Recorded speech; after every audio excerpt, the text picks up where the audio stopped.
All members, if you please come to the floor, all members, please come to the floor. Mr. Clerk, if you'll get ready, the hour for convening having arrived. All members will please come to the floor and take their seats. Mr. Clerk, will you ring the bell?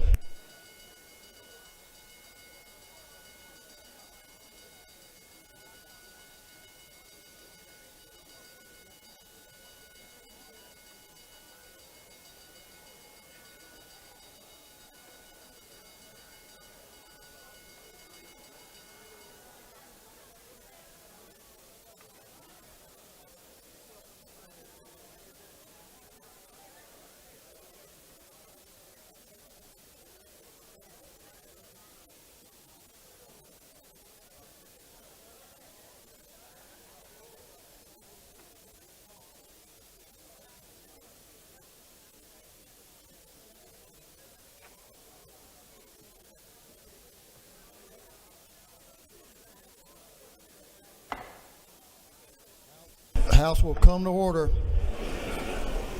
Members, please take your seats. House will come to order.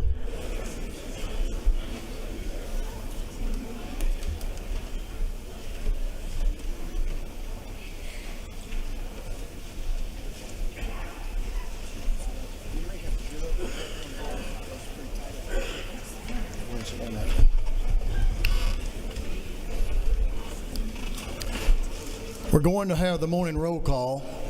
All members present will please vote green to signify their presence in the chamber on this crossover day. And Mr. Clerk, will you unlock the machine?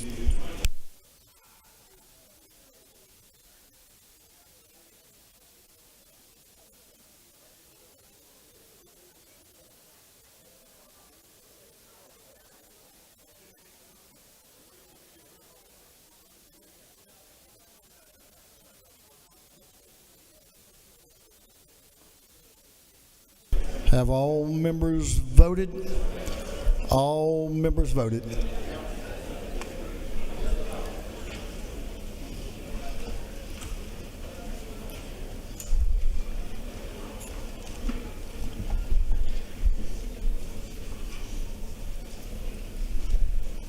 All members have voted. So, Mr. Clerk, will you lock the machine? Doorkeepers, will you please close the doors and keep them closed? As is our custom, we will begin our day with scripture reading and prayer by our chaplain, after which we will pledge allegiance to the flag of our country. Our chaplain this morning will be introduced by the gentleman from the 16th House District, Representative Trey Kelly. Representative Kelly.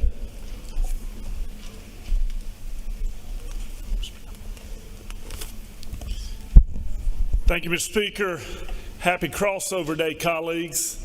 It is my honor to get to introduce Pastor Justin Carter to you this morning from the Second Baptist Church in Cedartown.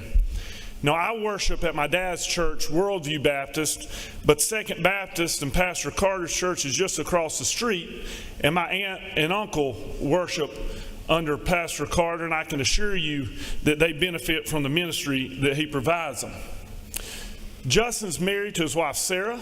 They have a daughter, Maggie, and a son, Jack, who's here with us, along with a member of his congregation, Sheila Barrett. Would y'all please stand up so we can recognize y'all, please?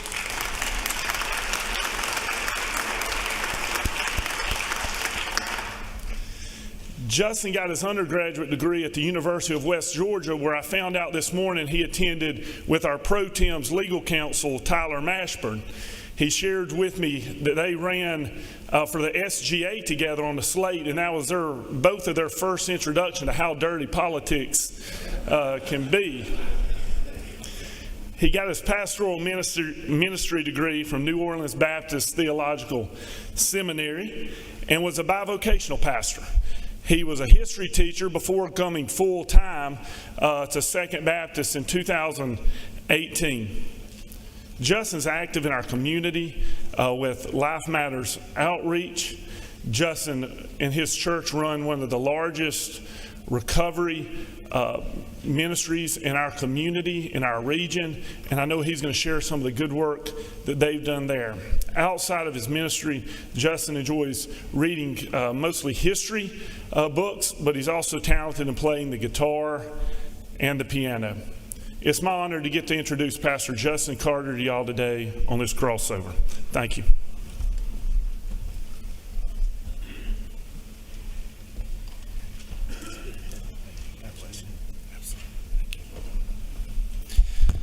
Well, thank you, Mr. Speaker and Representative Kelly, for the opportunity to be here today at the Capitol, and I'm honored to share a few words of encouragement before you start your busy day here at the state capitol. I was here many years ago as a page, as a young boy, and I remember getting my picture taken with the late Speaker Tom Murphy right up here. He used to let us hold the gavel for that picture, and I accidentally walked off with the gavel. But I didn't get too far, so hopefully I won't do that today. I'm joined here today by my son Jack and our ministry assistant at the church, Miss Sheila Barrett.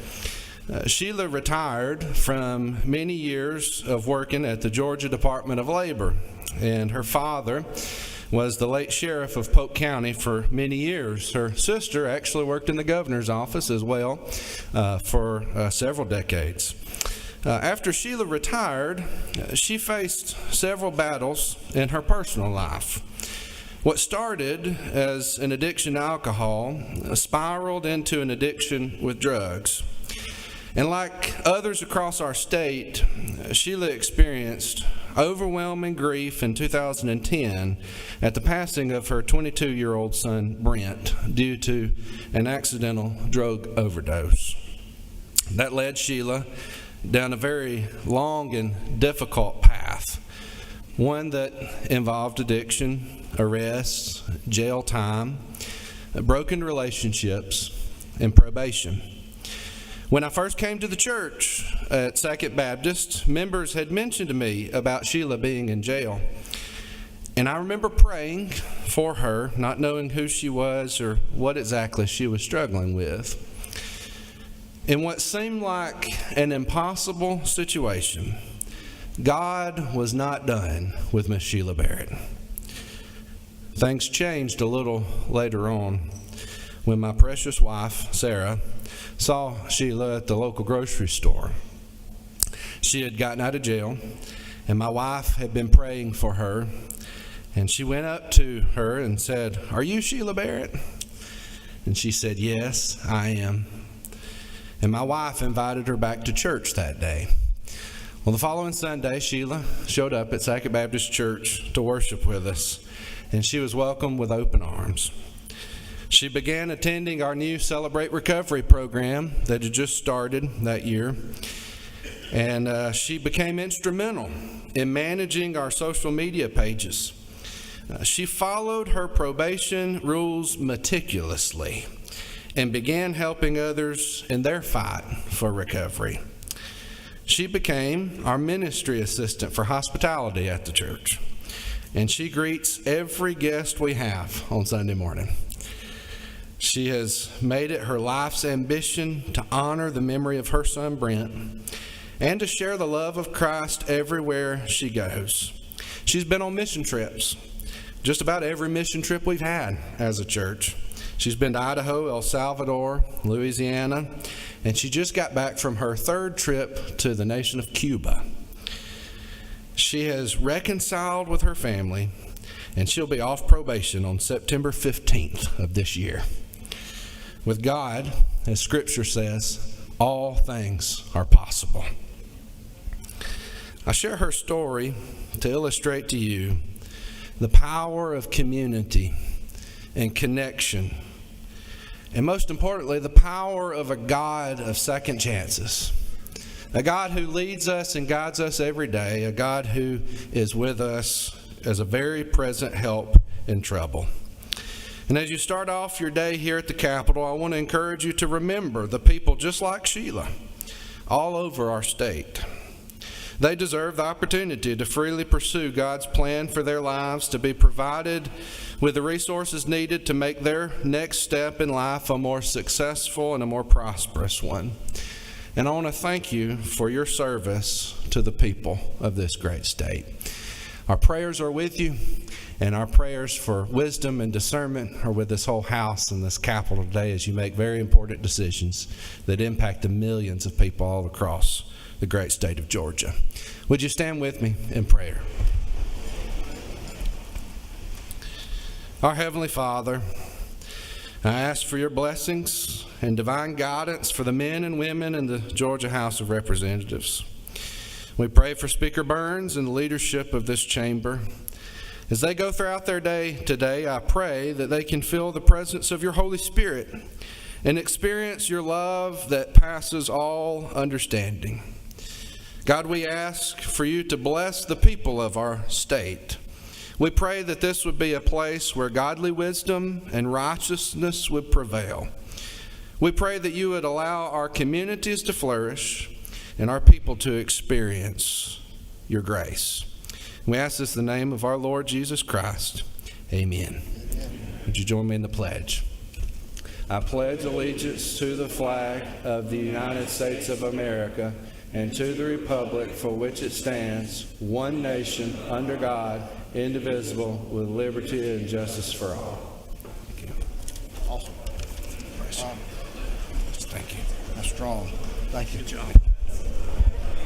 Pastor Carter, thank you for that message. Sheila, thank you for being here.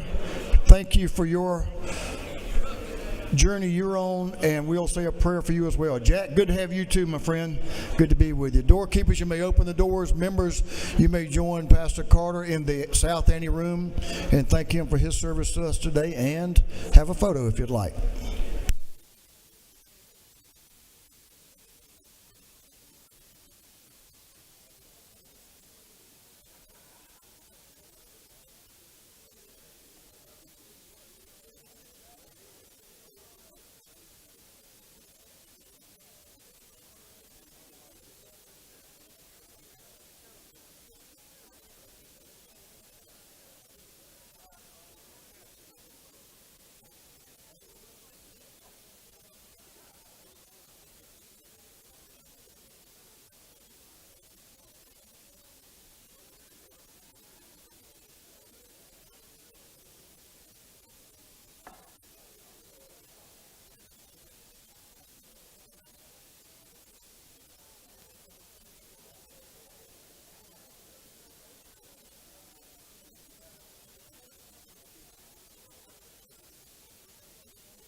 Members, our doctor of the day, ironically, is brought to us by Representative Chairlady Katie Dempsey.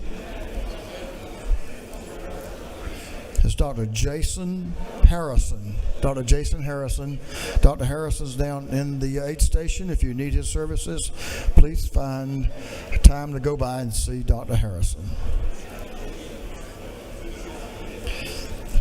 Chairman Hilton, the chair of the Committee on Information and Audits, is recognized. Chairman Hilton. Thank you, Mr. Speaker. Your Committee on Information and Audits has read the journal of the previous legislative day and found it to be correct. And Mr. Speaker, if I may, Chairman Terry England, we love you, we miss you, we wish you were here on this special day. And Mr. Speaker, for my colleagues, I'll take a line from the Hunger Games. May the odds ever be in your favor today. Thank you, Mr. Speaker. Thank you, Mr. Chairman, and I know the former Representative England, dear friend England, Chief of Staff England, appreciates that, and he's getting better. Chairman Hilton, the chair of the Committee on Information and Audits, reports that the journal of the previous legislative day has been read and found to be correct. Is there objection to dispense with the reading of the journal? Hearing none, the reading of the journal is dispensed with. Is there any objection to the confirmation of the journal? Hearing none, the journal is confirmed. Mr. Clerk, will you read the resolution establishing the order of business for the day. Representative Administration of the 104th moves following establishes the order of business during the first part of the period. Unanimous consents. Introduction of bills and resolutions. First reading and reference of House bills and resolutions. Second reading of bills and resolutions. Reports of standing committees. First reading and reference of Senate bills and resolutions. Morning orders.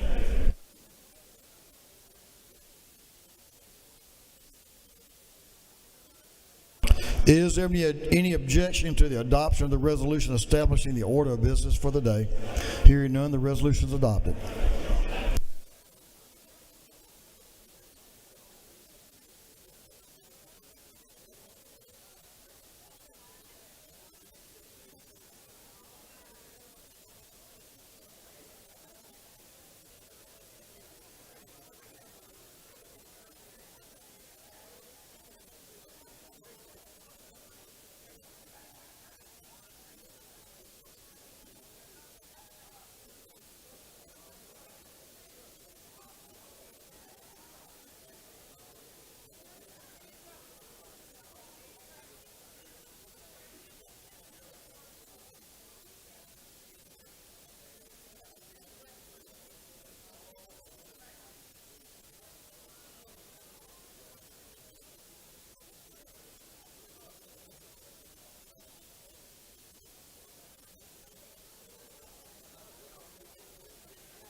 First reading of bills and resolutions. The clerk will read.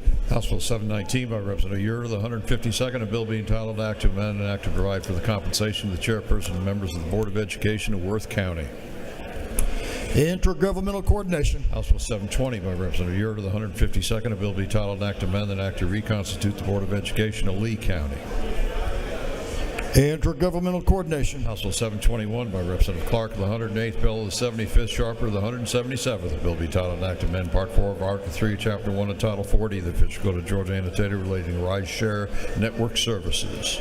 Motor vehicles. House Bill 722 by Representative Stevens, the 164th, Petrie, the 166th, and Franklin, of the 160th. Bill be titled Act to Amend and Act establishing the State Court of Bryan County.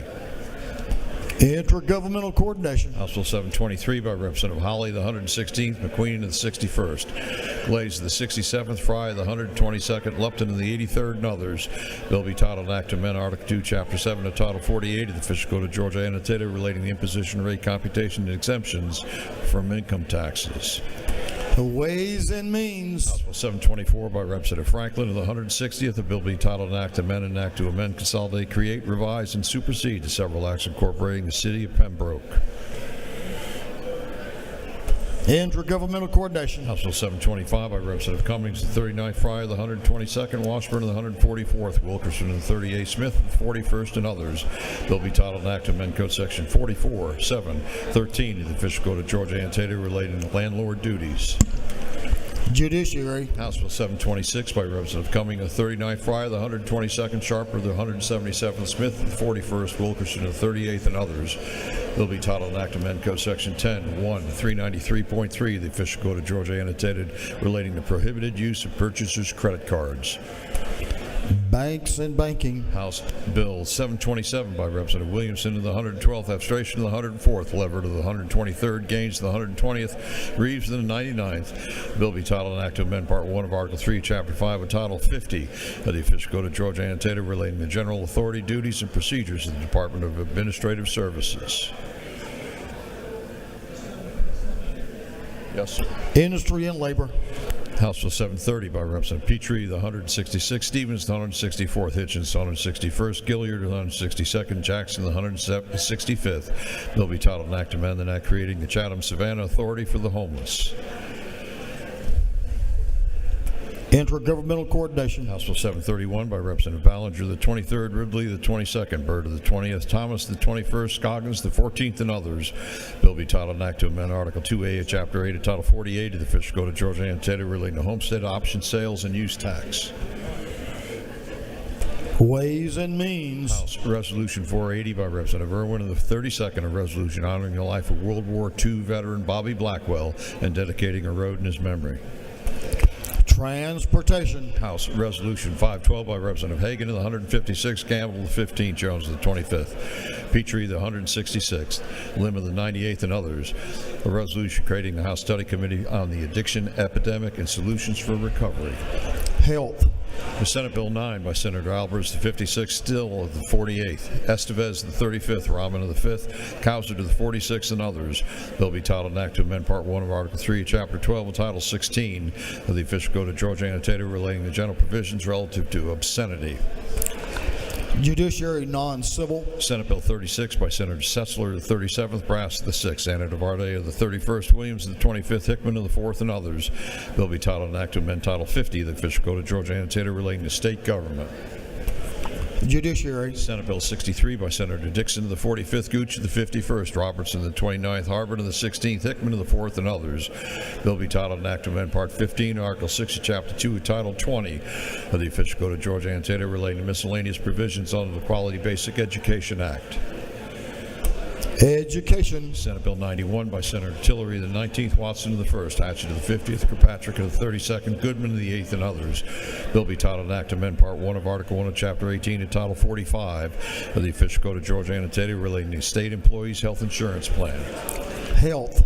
Senate Bill 110 by Senator Anna DeVarte of the 31st, Robertson of the 29th, Estevez of the 35th, and Kirkpatrick of the 32nd. Bill be titled an act to amend Code Section 15:11(2) of the Official Code of Georgia Annotated relating to definitions relative to the Juvenile Code. Judiciary juvenile. Senate Bill 112 by Senator Dixon of the 45th, Goodman of the 8th, Anderson of the 24th, Summers of the 13th, Jones of the 22nd, and others. Bill be titled an act to amend Chapter 1 of Title 10 of the Official Code of Georgia Annotated relating to selling and other trade practices. Agriculture and Consumer Affairs. Senate Bill 124 by Senator Still of the 48th, Donald Zell of the 27th, Payne of the 54th, Anna DeVarte of the 31st, Kennedy of the 18th, and others. Bill be titled an act to amend Title 20 of the Official Code of Georgia Annotated relating to education. Education. Senate Bill 126 by Senator Dixon of the 45th, Hickman of the 4th, Donald Zell of the 27th, Anna DeVarte of the 31st, Payne of the 54th, and others. Bill be titled an act to amend Code Section 22, 2096.1 of the Official Code of Georgia Annotated relating to definitions relative to the Completion Special Schools Act. Education. Senate Bill 144 by Senator Watson of the 11th, Gooch of the 51st, Kennedy of the 18th, Beach of the 21st, Goodman of the 8th, and others. Bill be titled an act to amend Article 6, Chapter 7 of Title 2 of the Official Code of Georgia Annotated relating to liability for use of fertilizers. Agriculture and Consumer Affairs. Senate Bill 154 by Senator Hatchett of the 50th, Gooch of the 51st, Kennedy of the 18th, Robertson of the 29th, Anna DeVarte of the 31st, and others. Bill be titled an act to amend Titles 20, 35, and 43 of the Official Code of Georgia Annotated relating to education. Education. Senate Bill 160 by Senator Kirkpatrick of the 32nd, Albers of the 56th, Jones of the 10th, Robertson of the 29th, Halpern of the 39th, and others. Bill be titled an act to amend Code Section 46, 390.1 of the Official Code of Georgia Annotated relating to reckless stunt driving. Motor vehicles. Senate Bill 177 by Senators Anna DeVarte of the 31st, Albers of the 56th, Burns of the 23rd, Robertson of the 29th, Williams of the 25th, and others. A bill be titled an act to amend Chapter 5 of Title 21 of the Official Code of Georgia Annotated relating to government transparency and campaign finance. Technology and Infrastructure Innovation. Senate Bill 180 by Senator Dixon of the 45th, Cowser to the 46th, Burns to the 23rd, Sessler to the 37th, Anna DeVarte to the 31st, and others. Bill be titled an act to amend Article 7, Chapter 4, Title 20 of the Official Code of Georgia Annotated relating to high demand apprenticeship program. Higher education. Senate Bill 193 by Senator Brass of the 6th, Hatchett of the 50th, Harbison of the 15th, Albers of the 56th, Beach of the 21st, and others. Bill be titled Act to amend Chapter 4, Title 20 of the Official Code of Georgia Annotated relating to vocational, technical, and adult education.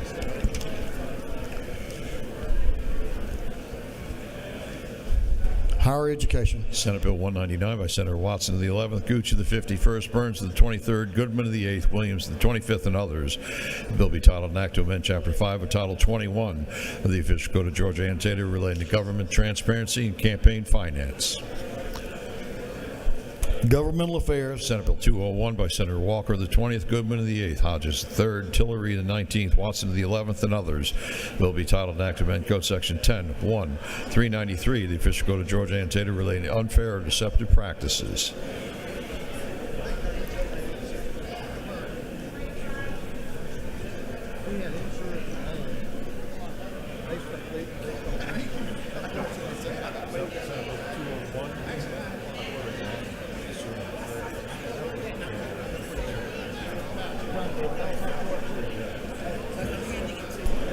Agriculture and Consumer Affairs. Senate Bill 241 by Senator Williams of the 25th, Anderson of the 24th, Mallow of the 2nd, Robertson of the 29th, and Parent of the 44th.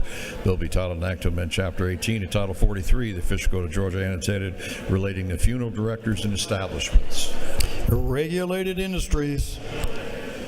Senate Resolution 8 by Senator Anna Varte of the 31st, Robertson of the 29th, Kennedy of the 18th, Gooch of the 51st, Albers of the 56th, and others. A resolution honoring the life and memory of Deputy Brandon Cunningham and dedicating an intersection in his memory. Transportation. Senate Resolution by Senator Albers of the 56th, McLaurin of the 14th, Beach of the 21st, Robertson of the 29th, Kirkpatrick of the 32nd, and others. A resolution honoring the life of Officer Jeremy Labonte and dedicating an interchange in his memory. Transportation. That completes first readers.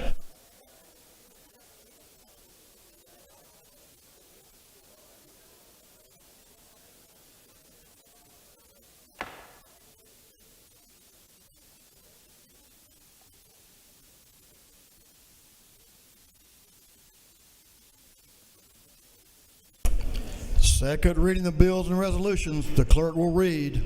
House Bill 697 by Representative Tarvin of the 2nd, Cameron of the 1st. A bill to provide a homestead exemption from City of Chickamauga Independent School District ad valorem taxes. House Bill 698 by Representative Tarvin of the 2nd, Cameron of the 1st. A bill to provide a homestead exemption from Walker County School District ad valorem taxes for educational purposes. House Bill 699 by Representative Wade of the 9th and Chastain of the 7th. A bill to amend an act creating a Board of Elections and Registration of Dawson County. House Bill 700 by Representative Adesanya, the 43rd, Beckles of the 96th, Draper of the 90th, a bill relating to prohibited use of purchasers' credit card information by merchant. House Bill 701 by Representative Chokas of the 151st, a bill to authorize the assessment and collection of a technology fee by the Probate Court of Terrell County. House Bill 702 by Representative Roberts of the 52nd, Draper of the 90th, Park of the 107th, Tran of the 80th, and Campbell of the 35th, a bill relating to primaries and elections. House Bill 703 by Representative Bonner of the 73rd, Mathiak of the 82nd, Bazemore of the 69th, Jackson of the 68th, a bill to amend an act to provide for the homestead exemption from City of Peachtree City ad valorem taxes for municipal purposes. House Bill 704 by Representative Chokas of the 151st, Jones of the 25th, Dubnick of the 29th, Dickey of the 134th, Blackman of the 146th, and others. A bill relating to maintenance of statistics on architectural and engineering firms doing business with the state and ineligibility of firms.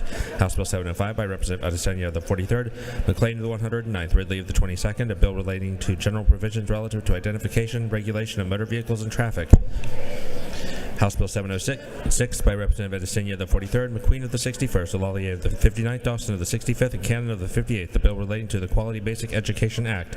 House Bill 707 by Representative Adesanya of the 43rd, Cummings of the 39th, Lem of the 98th, the bill relating to landlord and tenant. House Bill 708 by Representative Adesanya of the 43rd, Cummings of the 39th, Lem of the 98th, a bill relating to landlord and tenant. House Bill 709 by Representative Anderson of the 10th and Irwin of the 32nd, a bill to authorize the City of Demarest, Georgia, to exercise all redevelopment and other powers under the Redevelopment Powers Law. House Bill 710 by Representative Jackson of the 68th, Mitchell of the 88th, Sanchez of the 42nd, Scott of the 76th, Schofield of the 63rd, a bill relating to commerce and trade and property. House Bill 711 by Representative Scott of the 76th, Davis of the 87th, Schofield of the 63rd, a bill relating to offenses against public order and safety. House Bill 712 by Representative Scott of the 76th, Davis of the 87th, Schofield of the 63rd, a bill relating to general provisions regarding ad valorem taxation of property. House Bill 713 by Representative Scott of the 76th, Davis of the 87th, Schofield of the 63rd, and Jackson of the 68th. A bill relating to general provisions regarding the General Assembly. House Bill 714 by Representative Hitchens of the 161st. A bill to amend an act to provide for the creation of one or more community improvement districts in the city of Rincon. House Bill 715 by Representative Berry of the 56th, Kendrick of the 95th, Clark of the 108th, Evans of the 57th, Holcomb of the 101st. A bill relating to fair housing.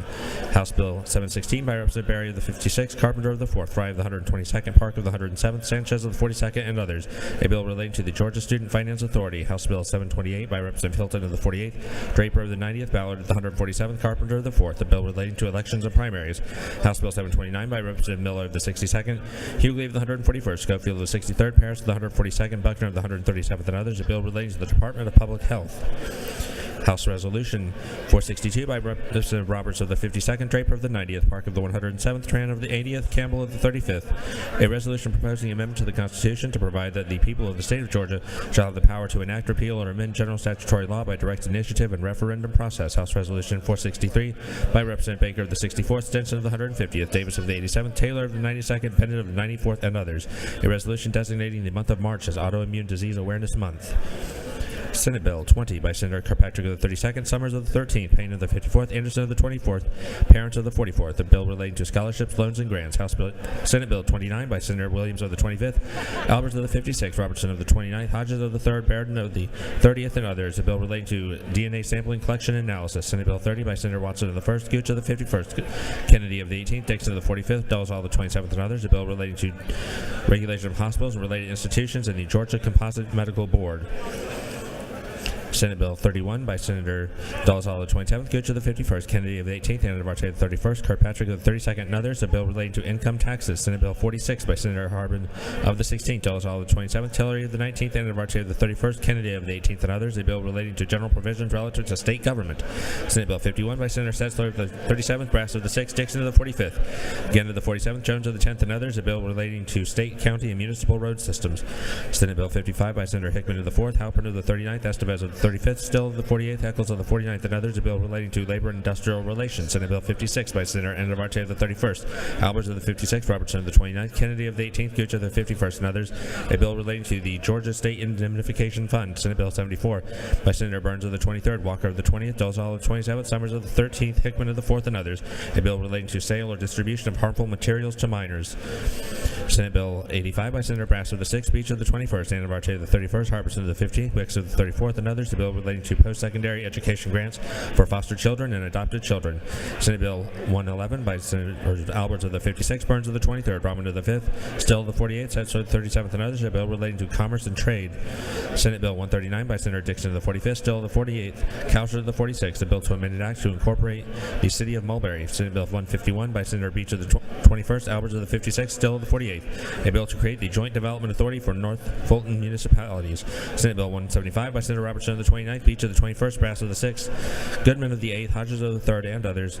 A bill relating to general provisions regarding elections and primaries. Senate Bill 185 by Senator Robertson of the 29th, Gooch of the 51st, Alberts of the 56th, Summers of the 13th, Burns of the 23rd, and others. A bill relating to correctional institutions of state and counties.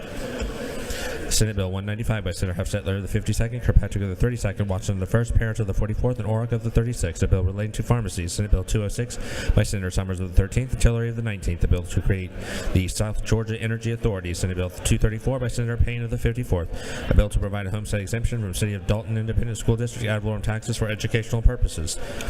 Senate Bill 235 by Senator Payne of the 54th. A bill to provide a homestead exemption from Whitfield County School District ad valorem taxes for educational purposes. Senate Bill 237 by Senator Strickland of the 42nd, Anderson of the 43rd. A bill to amend an act creating and establishing the Newton County Public Facilities Authority. Senate Bill 302 by Senator Kennedy of the 18th. A bill to provide a homestead exemption from Peach County ad valorem taxes for county purposes. Through second readers.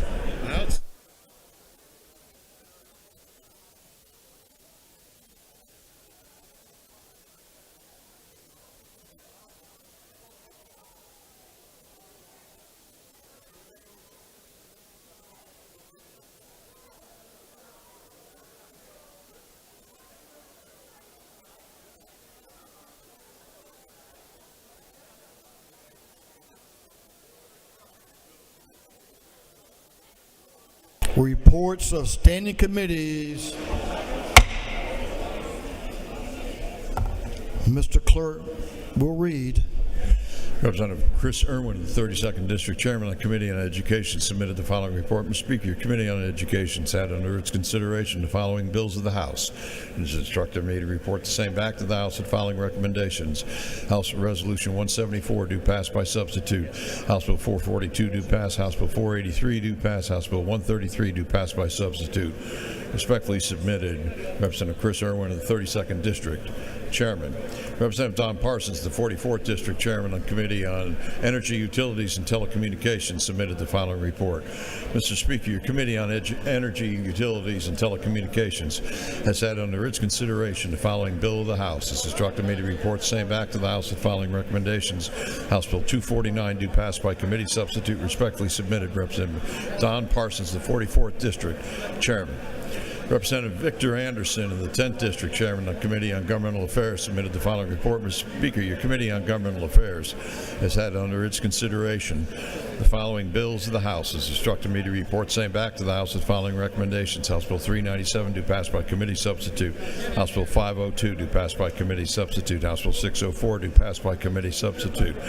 House Bill 613, do pass. House Bill 728, do pass. Respectfully submitted, Representative Victor Anderson of the 10th District, Chairman. Representative Chuck Martin of the 49th District, Chairman of the Committee on Higher Education, submitted the following report. Mr. Speaker, your Committee on Higher Education has had under its consideration the following bills and resolutions of the House. Has instructed me to report the same back to the House with following recommendations. House Bill 88, do pass by committee substitute. House Bill 217, do pass by committee substitute. House Bill 419, do pass by committee substitute. House Bill 541, do pass by committee substitute. House Bill 602, do pass by committee substitute. House Bill 686, do pass by committee substitute. House Resolution 450, do pass. Respectfully submitted, Chuck Martin of the 49th District, Chairman. Representative Bill Werkheiser of the 157th District, Chairman of the Committee on Industry and Labor, submitted the following report. Mr. Speaker, your Committee on Industry and Labor has had under its consideration the following bill of the House. It's instructed me to report same back to the House with the following recommendation. House Bill 311, do pass. Respectfully submitted, Representative Bill Werkheiser of the 157th District, Chairman. Representative Lumsden of the 12th District, Chairman of the Committee on Insurance, submitted the following report. Mr. Speaker, your Committee on Insurance has had under its consideration the following bills of the House. Has instructed me to report same back to the House with the following recommendations. House Bill 101, do pass. House Bill 649, do pass by committee substitute. Respectfully submitted, Representative Lumsden of the 12th District, Chairman. Representative Sharon Cooper, the 45th District, Chairman of the Committee on Public and Community Health, submitted the following report. Mr. Speaker, your Committee on Public and Community Health has had under its consideration the following bills of the House. Has instructed me to report same back to the House with the following recommendations. House Bill 657, do pass. House Bill 668, do pass by committee substitute. House Bill 717, do pass. Respectfully submitted, Representative Sharon Cooper of the 45th District, Chairman. Representative Mike Jokers of the 151st District, Chairman of the Committee on Small Business Development, submitted the following report. Mr. Speaker, your Committee on Small Business Development has had under its consideration the following bill of the House. Has instructed me to report the same back to the House with the following recommendation. House Bill 704, do pass. Respectfully submitted, Representative Mike Jokers of the 151st District, Chairman. Representative Rick Jaspers, the 11th District, Chairman of the Committee on Transportation, submitted the following report. Mr. Speaker, your Committee on Transportation has had under its consideration the following bills and resolution of the House. Has instructed me to report the same back to the House with the following recommendations. House Bill 638, do pass by committee substitute. House Resolution 7, do pass by committee substitute. Respectfully submitted, Representative Rick Jaspers of the 11th District, Chairman. Representative Shaw Blackman of the 146th District, Chairman of the Committee on Ways and Means, submitted the following report. Mr. Speaker, your Committee on Ways and Means has had under its consideration the following bills of the House. Has instructed me to report same back to the House with the following recommendations. House Bill 260, do pass. House Bill 330, do pass by committee substitute. House Bill 266, do pass by committee substitute.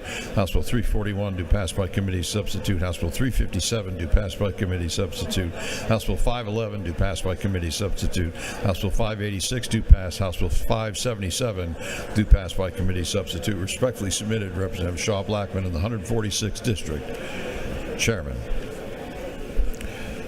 That completes the reading of the reports of standing committees.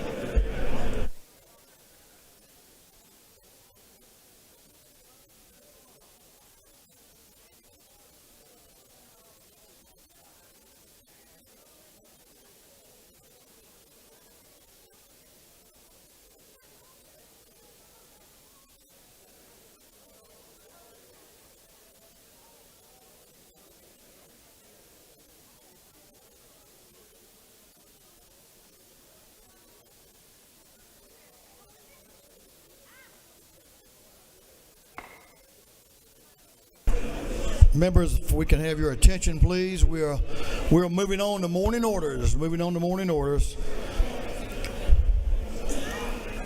We have some folks here with us today we need to recognize. So members will come to your seats. Give your attention to the member in the well.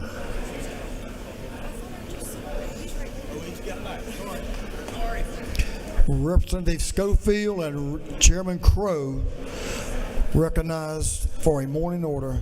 Representative Kim Schofield, Representative Alan Powell, Representative Teddy Reese, Representative Martin Montahan, Representative Sanchez. Okay. Thank you, Mr. Speaker. Colleagues, today we rise. We want to honor a group of folks that are here today, and what they do is very important to all of our safety throughout the state. The Georgia Association of Chiefs of Police are here today. We've got many members up in the gallery. For those that are up there, if you would stand, please, if you're a member of the Georgia Association of Chiefs of Police.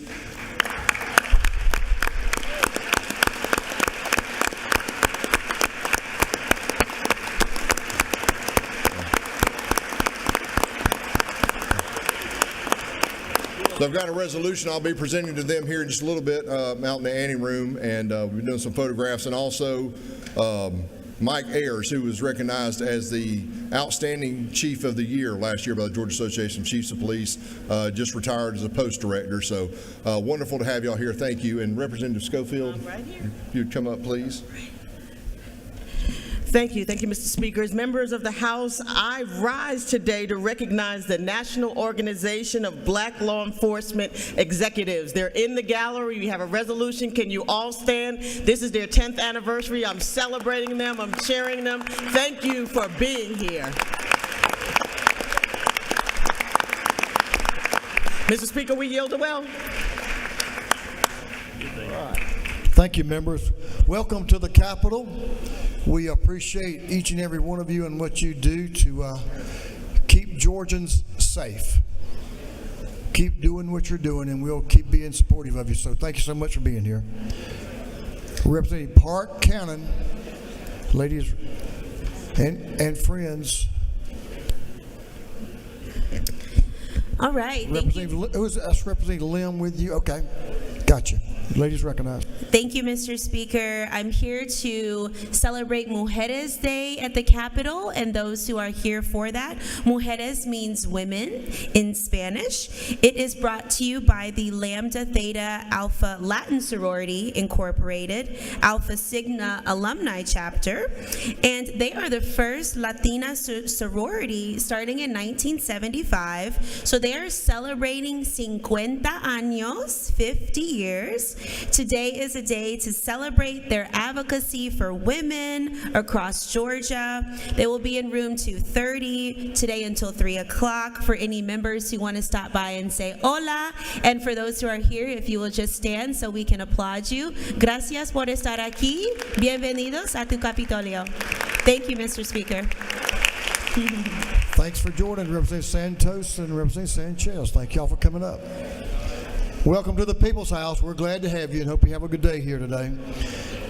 Representative Bell is recognized for a morning order. Representative Eric Bell. He's coming.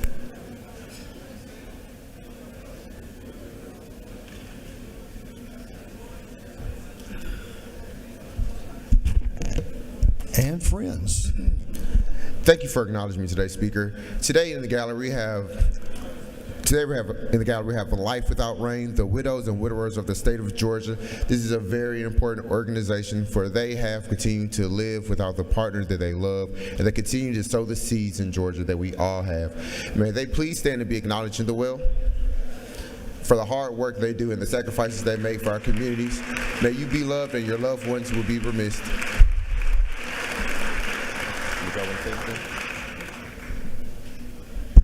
As a past widow, I want to thank you all so much for being here, and I hope you enjoy your visit at the state capitol. Thank you. May God bless you.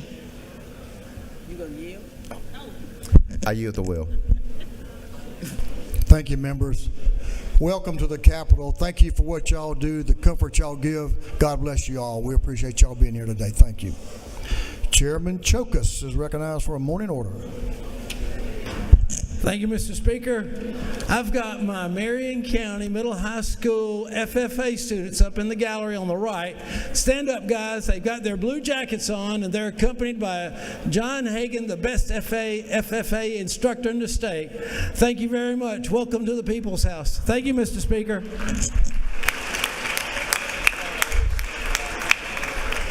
I saw those jackets earlier. Y'all looking good. We're glad to have y'all. And thanks for applying yourself and helping other students and helping yourself. We appreciate you. Y'all have a bright future. Thanks for being here. All right, members, we're ready to go. We're moving on to the rules calendar. Mr. Clerk, will you read the caption to House Bill 532, 532? House Bill 532 by Representative Deloach in the 167th to be titled an act to amend Code Section 6A12 of the Official Code of Georgia Annotated relating to the annual grant when state owns properties and calculations so as revised provisions related to certain counties claiming such grant. This bill has been referred to the Committee on Ways and Means. That committee recommends that this bill do pass by committee substitute. The gentleman from Darien, Chairman Buddy Deloach, is recognized to present the bill. Representative Deloach.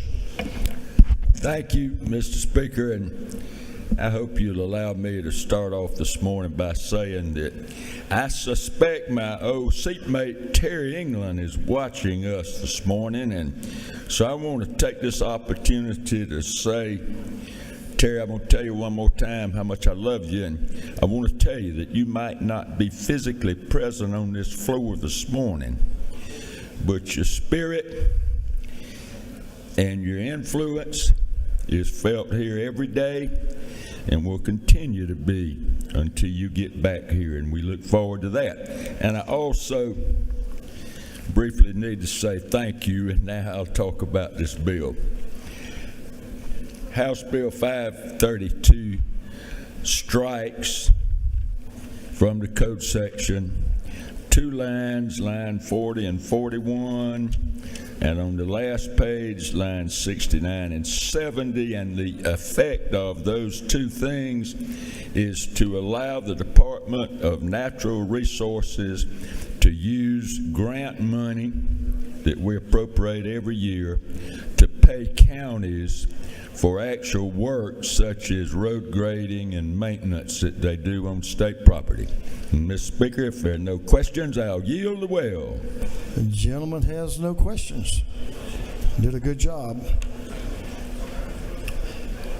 Is there any objection to the previous question being ordered? Chair hears none. Previous question is ordered. Is there any objection to adopting the committee's substitute? Hearing none, the committee's substitute is adopted. Is there any objection to agreeing to the report of the committee, which was favorable to the passage of the bill? Hearing none, the report of the committee is agreed to. Shall this bill now pass? All in favor of the passage of the bill will vote yes. All those opposed will vote no. And Mr. Clerk, will you unlock the machine?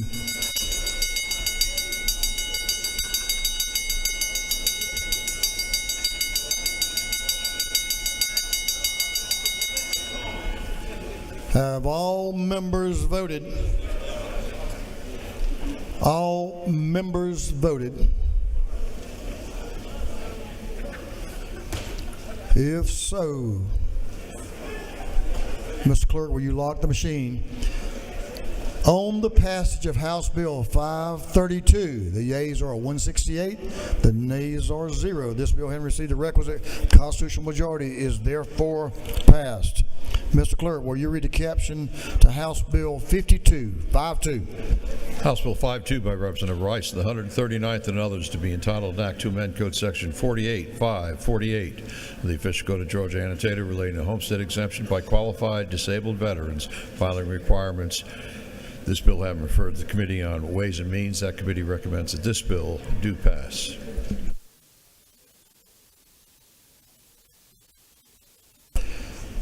Representative Rice, Representative Carmen Rice, is recognized to present House Bill 52.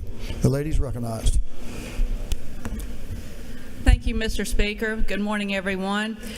This bill, Bill 52, was presented last year by Representative Clay Perkle, if you recall, and the bill passed unanimously through the House, so it's another one that we're moving to the Senate again. And this bill is clarifying language, as there's been some confusion in some counties regarding homestead exemption for the unremarried spouses and minor children of a deceased disabled veteran. As these families move from county to county across our state, as often happens during a lifetime change, this bill clarifies that the unremarried spouse and minor children of a disabled veteran would maintain their homestead exemption status. This is not extending the exemption, but rather it clarifies the exemption would travel with them to that residence. Some counties were interpreting one way and some were interpreting another. This bill gives consistency and predictability to surviving unremarried spouses and minor children of our veterans across our state. And with that, Speaker, I'll take questions. The lady has a question to your left down front. One of your, let's see, I think she's represents that part of the state you come from. Representative Hughley from the Columbus delegation is recognized to ask a question. Thank you, Mrs. Speaker. Does the gentle lady yield? Yes. Isn't it true that we have a lot of military spouses in our area, and people in Columbus will appreciate you doing this for them? Absolutely. Thank you.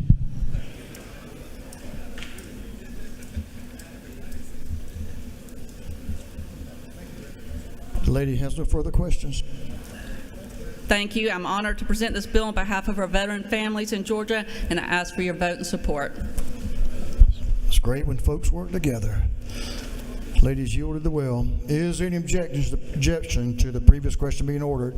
Hearing none, the previous question is ordered. Is there any objection to agreeing to the report of the committee, which was favorable to the passage of the bill? Hearing none, the report of the committee is agreed to. Shall this bill now pass? All in favor of the passage of the bill will vote yes. All those opposed will vote no. And Mr. Clerk, will you unlock the machine?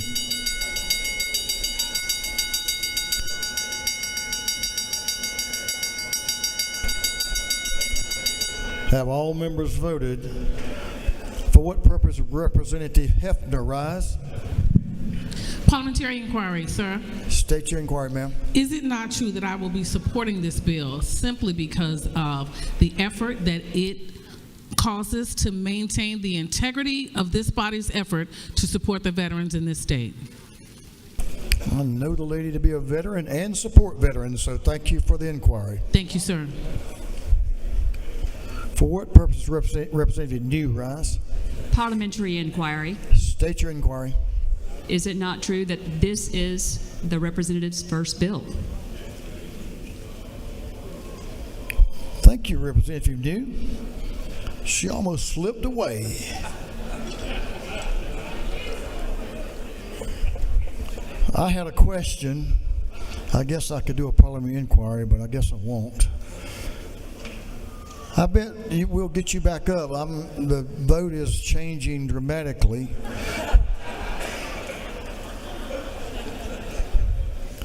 Oh, it's getting worse all the time. Mr. Clerk, you better hurry up. Whoa, no, we're not going to close it. Let's see. We have one question I want to recognize. For what purpose does Chairman Martin rise? Parliamentary inquiry, Mr. Speaker. I may have to get some help, so don't go anywhere.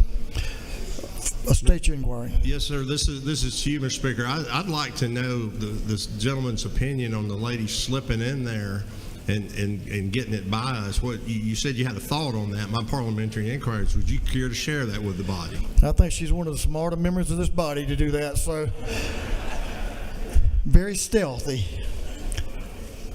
Have all members now voted? Congratulations, I think. Have all members now voted? If so, Mr. Clerk, will you lock the machine? On the passage of House Bill 52, the yeas are 170, the nays are 5. You'll pay for that.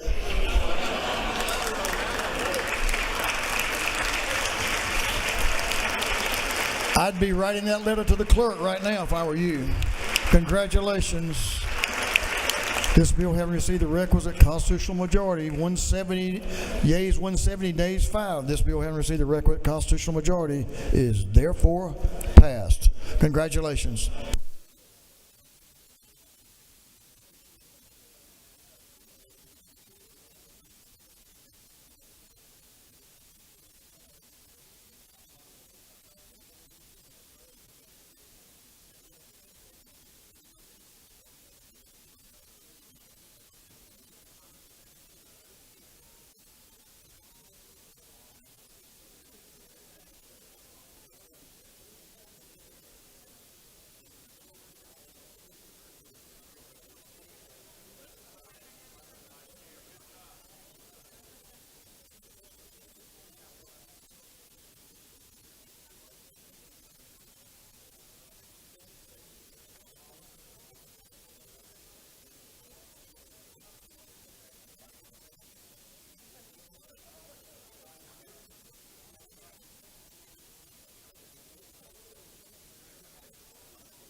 Mr. Clerk, will you read the caption of House Bill 425? House Bill 425 by Representative Burchett of the 176 to be entitled an act to amend Article 2, Chapter 7, and Title 48 of the Official Code of Georgia and Taylor relating to imposition rate computation exemptions and credits so as to provide for a tax credit for the purchase of emergency power generators.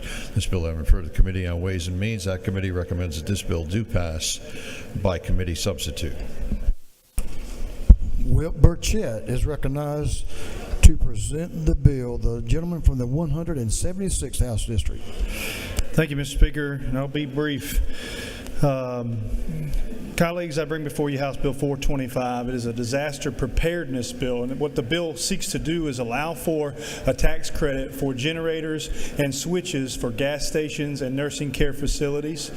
The cap is $25,000 per store, and the aggregate cap is $5 million. It's only allowable through through December 31st, 2026. The intent of this bill is to assure that our gas stations put in a generator and a switch, so when the power goes out for 24 days that folks can get gasoline to put in their generators, as well as nursing care facilities will be able to have the incentive to put in a generator so that their folks, their vulnerable folks, will be able to have power to recharge oxygen tanks and things of that nature. And that's the nature of the bill, Mr. Speaker. If I have no questions, I will yield the will. You have a couple of questions. Very good. Representative Newton, to your right, has a question. Gentleman's recognized. Thank you, Mr. Speaker. Does the gentleman yield? Yes, my friend, I do. Isn't it true that these convenience stores with gasoline, but also necessary foodstuffs, milk, everything that was needed, were crucial in that swath of Georgia from Valdosta through Augusta that made such a difference during Hurricane Helene? They were some of the first to get open. They tried to stay open even 24 hours a day in so many areas. And isn't it true that we appreciate the effort they did, and this is going to help them do it even better the next time? Yes, 100%. And thank you to the chairman for helping perfect the bill.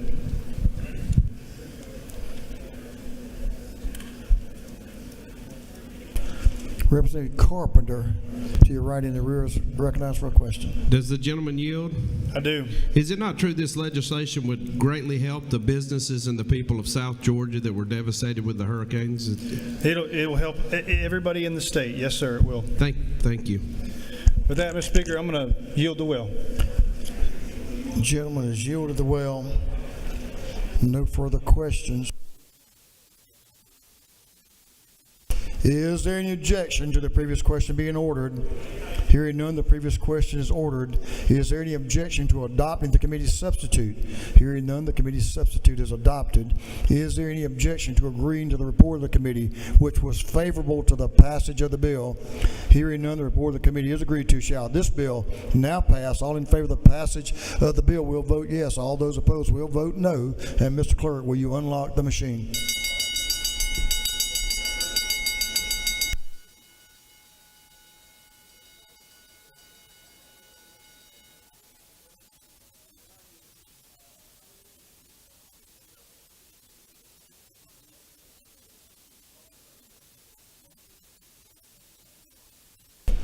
Have all members voted?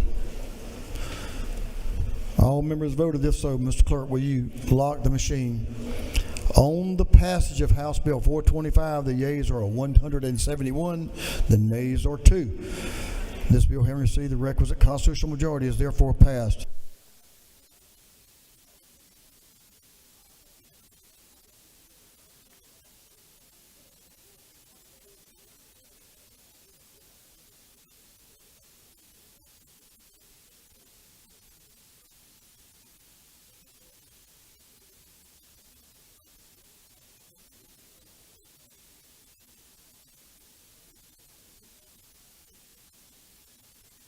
Mr. Clerk, will you read the caption to House Bill 111-111?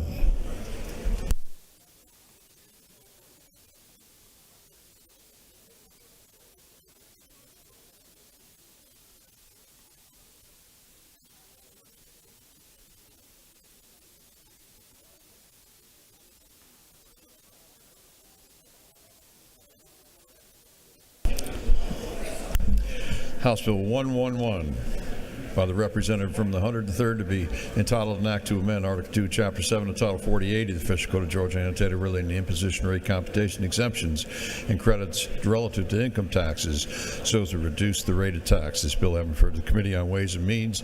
That committee recommends that this bill do pass. Those can go back. Representative Hong, the governor's floor leader, is recognized to present the bill. Thank you, Mr. Speaker. Colleagues, I bring before you HB 111 on behalf of Governor Kemp to accelerate the tax cut for Georgia's individual income tax.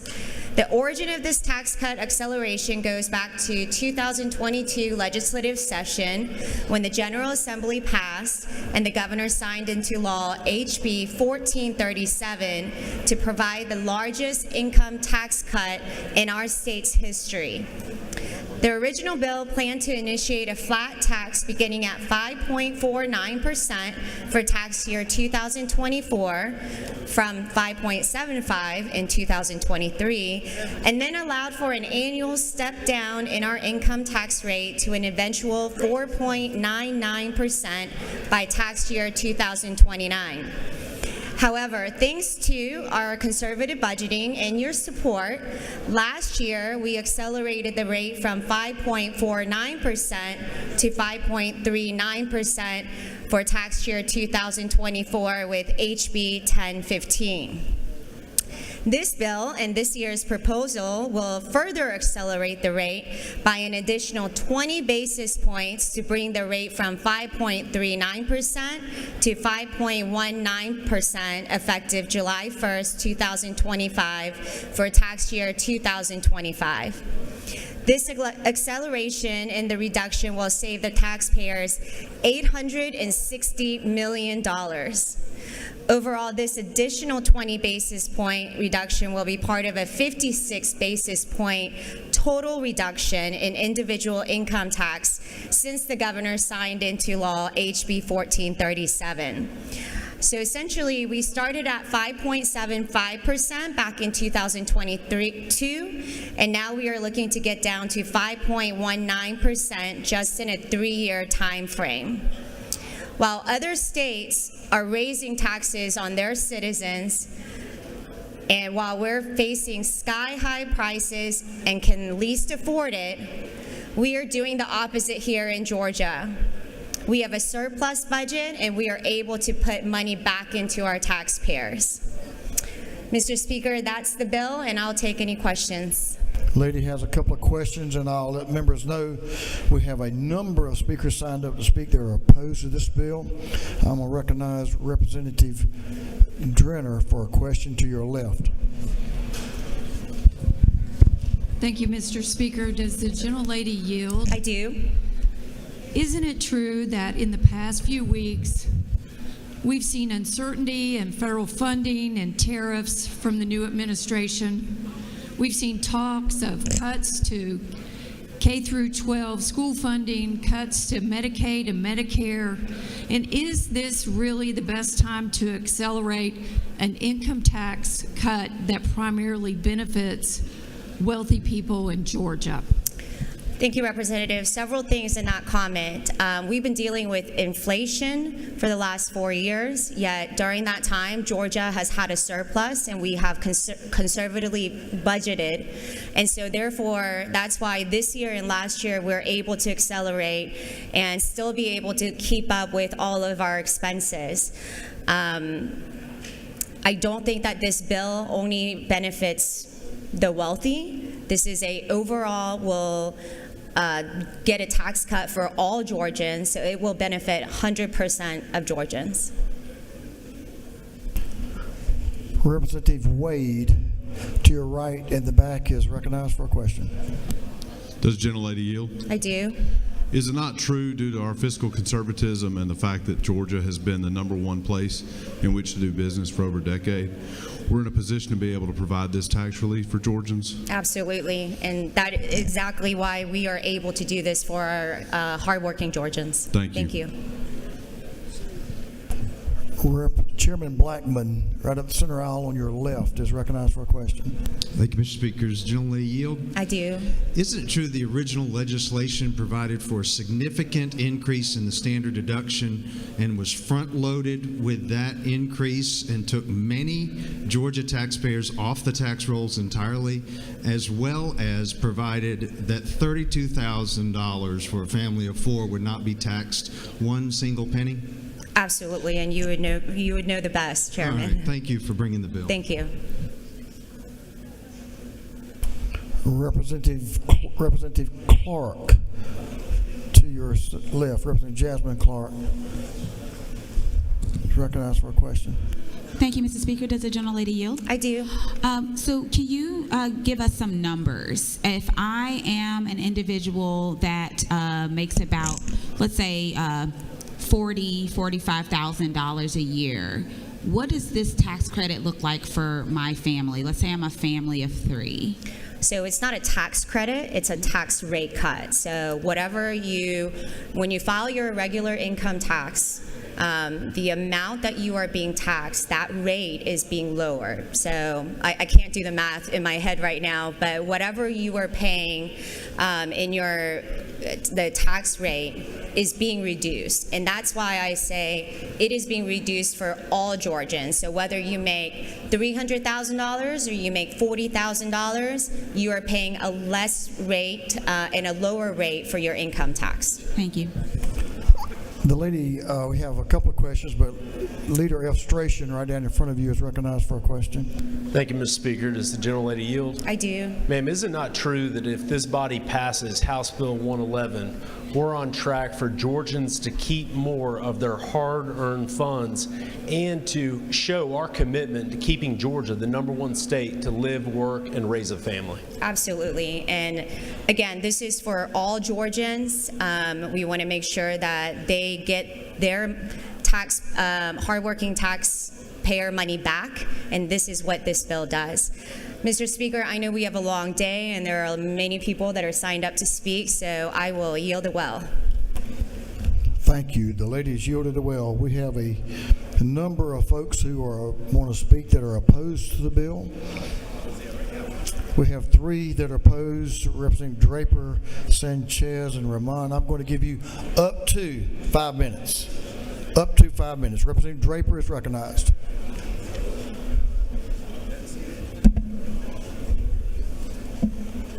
Let's see if I can put this up here. All right.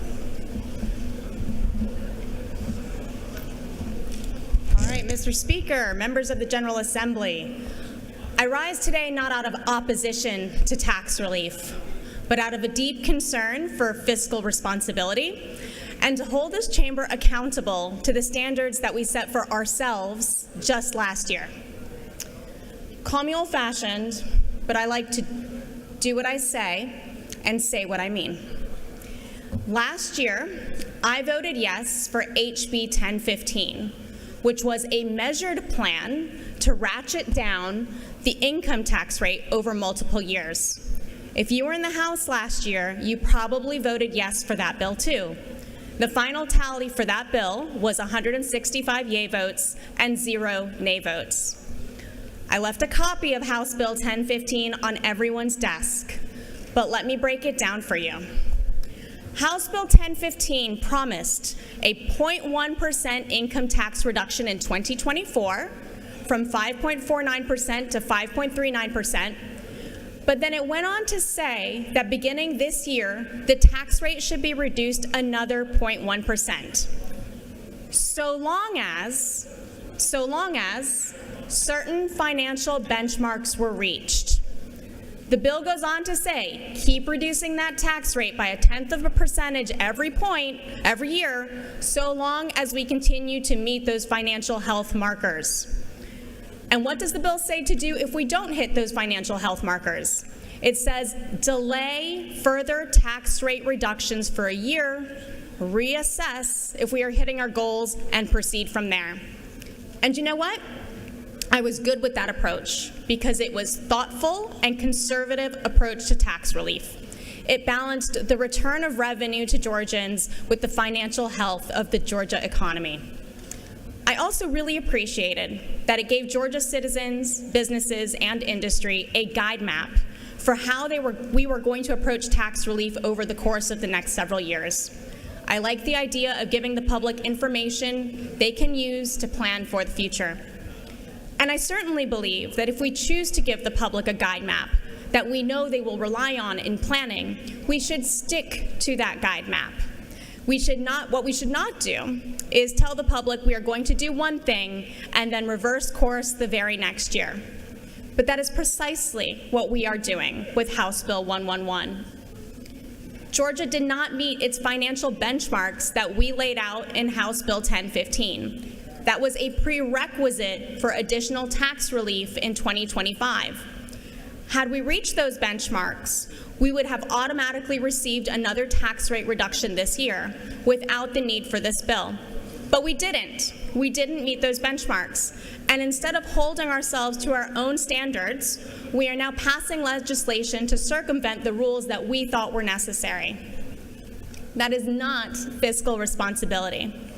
So you may be asking, how do we know we didn't meet our financial benchmarks that we laid out in HB 1015? Well, one of these benchmarks is that the governor's revenue estimate for the next fiscal year must be 3% higher than the current year. That's lines 21 and 22 of the bill of HB 1015 if you're following along. The 2026 revenue estimate is not 3% higher than the 2025 revenue estimate. As a matter of fact, it is 7% lower. So in other words, we didn't even come close to reaching our goal. And you don't have to take my word for it.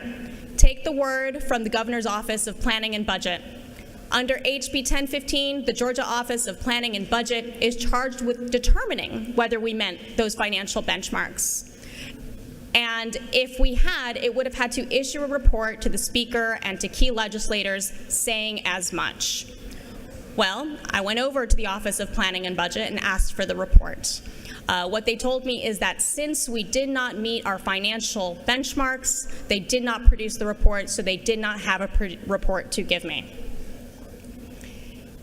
HB 111 basically asks us to ignore our vote last year on HB 1015. It asks us to ignore the wisdom in that bill of not reducing tax rates further if the financial health of the state cannot support it. And why are we ignoring HB 1015? Why are we undoing our own work? So that certain elected officials who have higher political aspirations can campaign on giving tax breaks, even if it has a dire financial impact on Georgia, even when it goes against the standards that we set in this legislative branch? To that I say no. Carry your own water. If you want to give tax breaks, meet the standards that we have set in this chamber. I see my time is done, so Mr. Speaker, I yield the well. Thank you, Representative Draper. Representative Sanchez is recognized for up to 5 minutes. Thank you, Mr. Speaker. I am here opposed to House Bill 111 because Georgians are tired of a government that is only benefiting the wealthy elite and not the rest of us. This bill provides essentially a flat tax cut for Georgians. In theory, that sounds equal, but in the real world, Georgians do not make the same income. The top 5% are making at least $300,000 a year, while the bottom 20% are making barely $20,000 a year. Instead of fixing this huge disparity, we are giving a massive, wasteful tax cut to the wealthiest Georgians and not investing in programs that serve everyone in this state.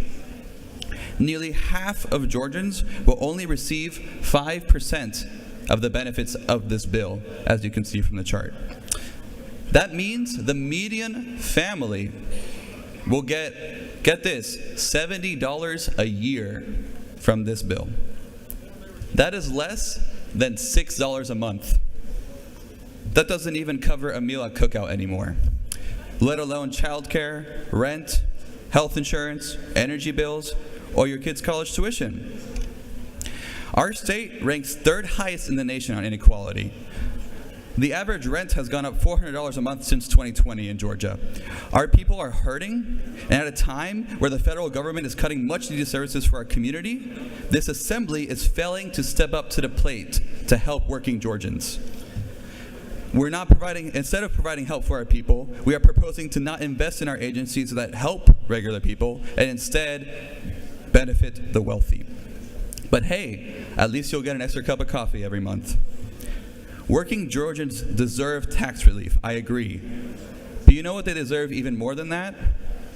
The ability to work 40 hours a week on one income and be able to live comfortably, buy a house, and support their families. Instead of giving working Georgians crumbs and doing a victory lap, how about we actually invest in our people and invest in our communities? How about we invest in affordable health care for Georgians? As has been said many times, expanding Medicaid will give 440,000 uninsured people in Georgia insurance, affordable health care. What about affordable housing?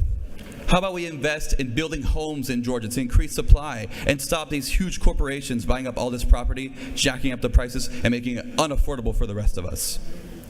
Instead of giving $70 a year back to working Georgians, how about we pay them $20 an hour a living wage so they can afford to live and thrive in our state? Instead of addressing these dire crises, we're pouring money down the drain to give a nice tax cut to the wealthiest of Georgians, some of which happen to be in this room. Because let's be frank, this is a bill made by the wealthy for the wealthy. So let's stop wasting our time with handouts to the wealthy and instead invest in working families here in Georgia. Thank you, Mr. Speaker. I yield the well. The gentleman had a question, but he yielded the well. Representative Ramon is recognized for up to 5 minutes. The lady is recognized to speak. Thank you. Thank you, Mr. Speaker. Colleagues, today I rise in opposition of House Bill 111. House Bill 111 is being sold as a tax cut, but is frankly a scam for most Georgians. We hear the reasons for this bill is to try to keep more money in Georgians' pockets to spend how they see fit. The problem is this bill as it currently exists would barely return about $70, as you heard, for the entire year to most Georgians while continuing to underfund important programs.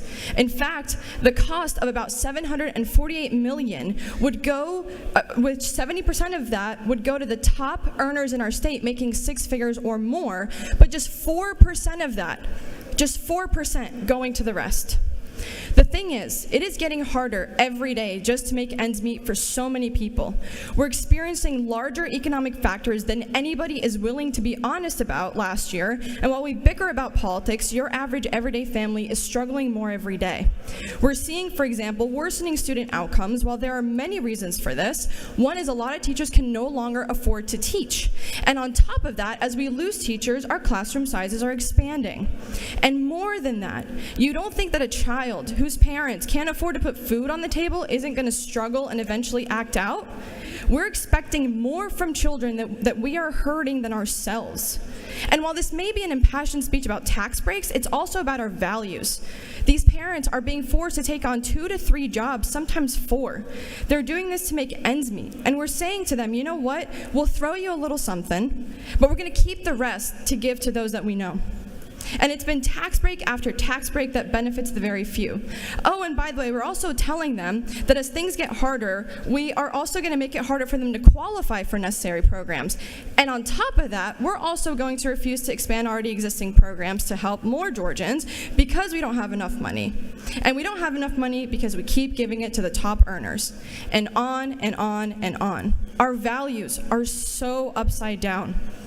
The reason we have this bill, as my colleague mentioned, is we're actually behind benchmarks. And I think it's a travesty that we keep saying we can't expand Medicaid because of money. We can't provide a poverty rate for the QBE formula because of money. But we can absolutely give the already wealthy back more money. You don't think this is selling our future for cents on the dollar? You don't think that lack of investment in our children is going to matter down the line? It matters to Georgians. There are ways to put more money back in people's pockets without taking what little they have. There are programs and bills on the table, like the Earned Income Tax Credit, that lets parents spend more time with their kids. But instead of doing programs like that in our state, we're dangling a little bit to agree to give up so much more. Colleagues, I strongly urge you to support me in opposition to this bill. The decisions we make here and the values we have are beyond contradictory, and they are causing a lot of pain in our state, so we can pat ourselves on the back for saying that we provided a tax cut. Because here's the reality. Giving people tax breaks like this is the equivalent of skipping out on your bills and handing out money to make you popular.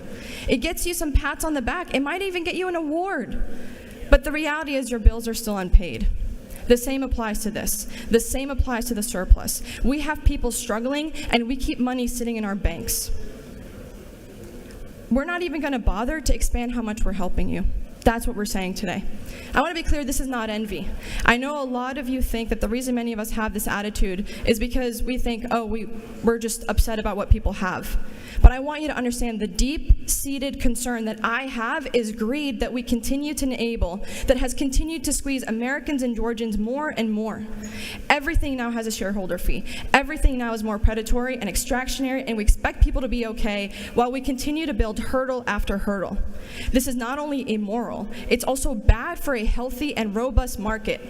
Today, the top 10% of earners account for 50% of all spending because the other 90% can't even afford the basics.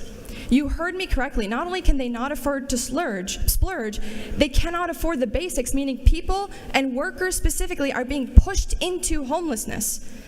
They're not just becoming homeless because they're not working, they are working and becoming homeless. It is our job to level the playing field and negotiate on behalf of all Georgians, not just our friends. I am tired of becoming middle management for those who want to keep making more money at the expense of everybody else. I strongly urge you to vote no. Thank you, Mr. Speaker. I yield the well.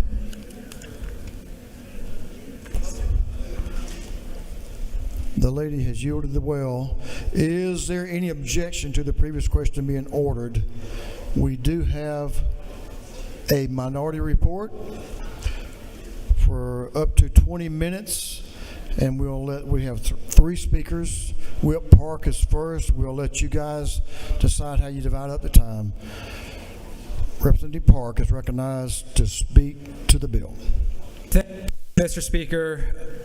Today, I rise not as a Democrat or a Republican, but as a proud Georgian committed to the long-term economic strength of our great state. We all share common values: fiscal responsibility, economic opportunity, and ensuring that every hard-working Georgian can afford the basic necessities of life. Unfortunately, House Bill 111 does not reflect these values. Instead, it undermines Georgia's financial future while offering little relief to those who need it most. At a time when inflation has driven up the cost of groceries, rent, and health care, Georgia families need responsible tax policy that alleviates their burden without putting our state's economy at risk. HB 111 takes the wrong approach. While it may be marketed as a broad-based tax cut, the reality is, as my colleagues have so eloquently stated, is that it overwhelmingly benefits the wealthiest Georgians while offering minimal relief to working and middle-class families. I'd like to encourage my colleagues and those who are watching, look at the screen, right? for my colleagues, how many of our constituents are making $2 million and more a year? HB 111 reduces the state income tax rate from 5.39% to 5.19% starting in 2025. The benefits are starkly uneven. The top 20% of earners will receive nearly 80% of the total tax savings, with millionaires receiving thousands of dollars in benefits annually. Meanwhile, the bottom 60% of Georgians, those earning middle class or lower incomes, will see less than $6 a month in savings. $6 a month in savings for the vast majority of Georgians.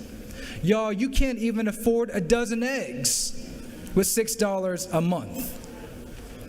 And at the same time, this will cost the state nearly $1 billion in lost revenue by 2026 that may force lawmakers to either cut essential services or increase fees elsewhere to compensate. Now, it's been argued that cutting taxes across the board will generate economic growth, but history and economic data tell us otherwise. Past state-level tax cuts of this nature, where the majority of benefits go to the wealthiest, have not resulted in significant job creation or income growth for average families. Instead, they have led to budget shortfalls, underfunded infrastructure, and cuts to essential services like education and healthcare. Georgia currently boasts a AAA credit rating, the highest possible, which allows us to borrow money at lower interest rates for critical projects like roads, bridges, and public safety. But HB 111 jeopardizes this financial standing. By reducing our state's revenue stream without a clear plan to replace it, we risk being forced into reactionary budget cuts that harm essential programs, including law enforcement funding, rural hospital support, and public education. Fiscal conservatism does not mean reckless tax cuts that threaten the state's financial future. True conservative leadership means ensuring a responsible, balanced budget that invests in long-term economic growth while keeping taxes fair and sustainable. If we truly want to reduce the tax burden on working families, there are better solutions. Expand targeted tax relief for low and middle-income Georgians through increased exemptions and credits, approaches that directly put money in the pockets of those who need it most. Invest in infrastructure, healthcare, and workforce development, which not only create jobs, but also drive long-term economic growth that benefits all Georgians.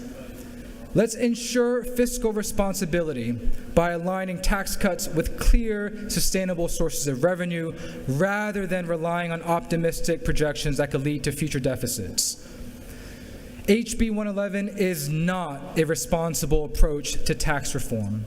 It is a risky, top-heavy tax giveaway that benefits a few at the expense of the many.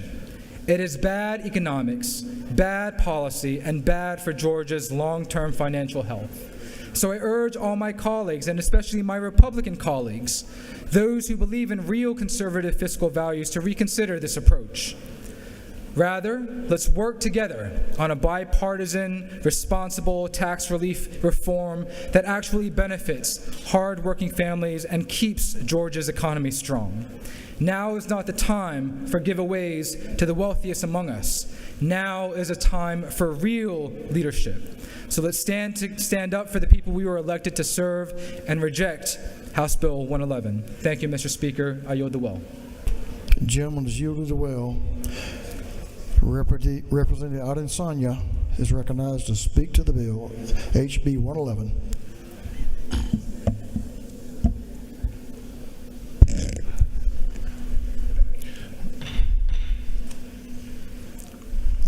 Thank you, Mr. Speaker. Friends, I rise today to speak against House Bill 111. Not because I oppose tax relief for hardworking Georgians, but because this is not a tax credit, it is a tax scam. Giving tax break can be beneficial, especially in difficult economic times, but HB 111 falls short of that. Yes, Georgians deserve relief, especially as people struggle with the rising cost. It is no secret that the cost of living has gone up since January 20th with these misguided tariffs on imported goods, and our solution is to hand out tax break to corporations and wealthy people who shouldn't need any more money by now. And we leave many Georgians behind suffering. At a time where rural hospitals are closing down and our schools are underfunded, and inflation continues to head towards the ceiling. And this body solution is to hand $500 million to the wealthiest 20%, while the average Georgian sees just $70 per year. As an entrepreneur myself with over 30 employees, and I imagine this can probably be beneficial for me in some ways, but I didn't come here to enrich my own pocket. I ran for office to stand for and stand with the ordinary people. But leadership is a privilege to better the life of others. It is not an opportunity for you to satisfy your own personal greed. 2 weeks ago, we passed House Bill 223 to give tax credit to certain timber producers. While I supported it, as my vote indicates, and this chamber supported it in a strong bipartisan fashion. I must be completely honest with you all, it is a shame. It is a shame when you look at the unspoken design of that bill, you will observe that many members of this chamber, high-ranking members too, are the ones who will hijack those tax credits, because many of them are timber farmers. They export timbers, peanut farmers, and other agricultural products. It is a shame. We must also consider the long-term risk. If revenue declines or we fail to grow at the expected rate, Georgia could face budget shortfalls, and that might lead to future tax hikes or cuts to essential services. I mean, it is no secret. It seems that folks are ready to campaign beginning this summer, and this is what this bill is all about.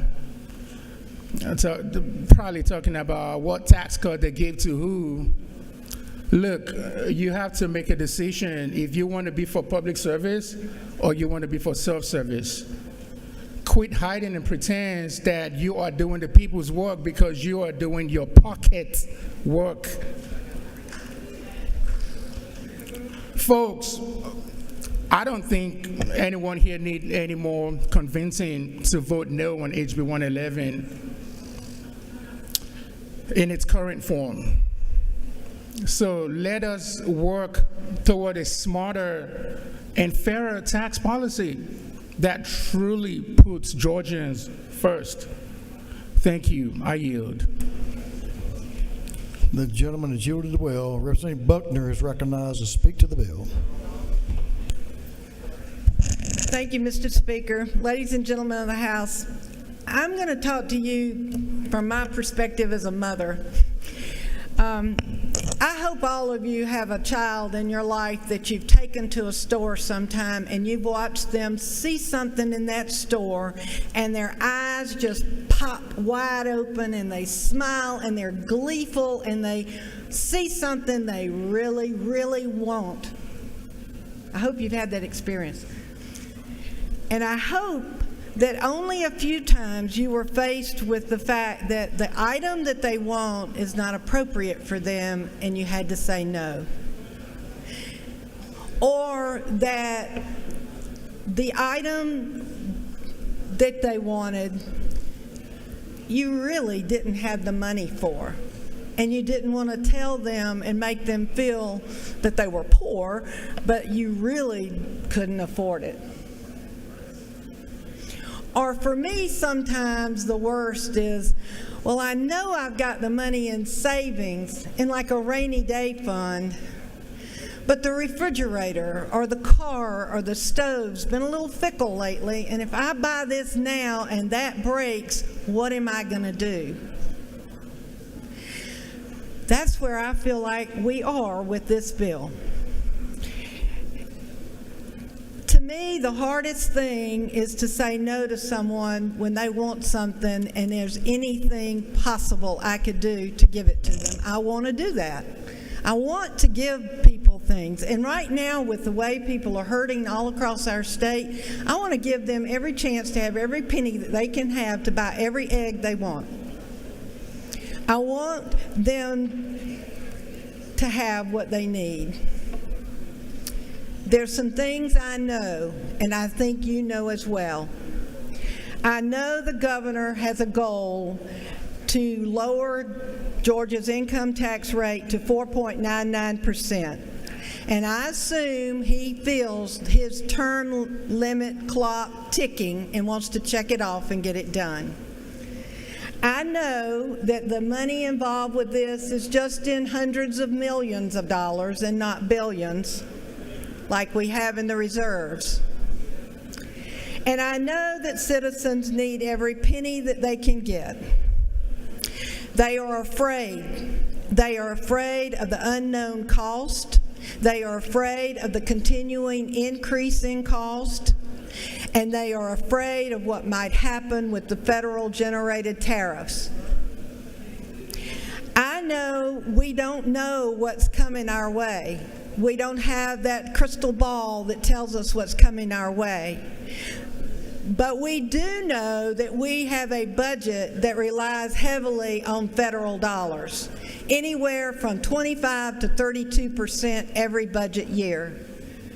And we don't know how much of that money is going to stay somewhere in Washington or come down to us.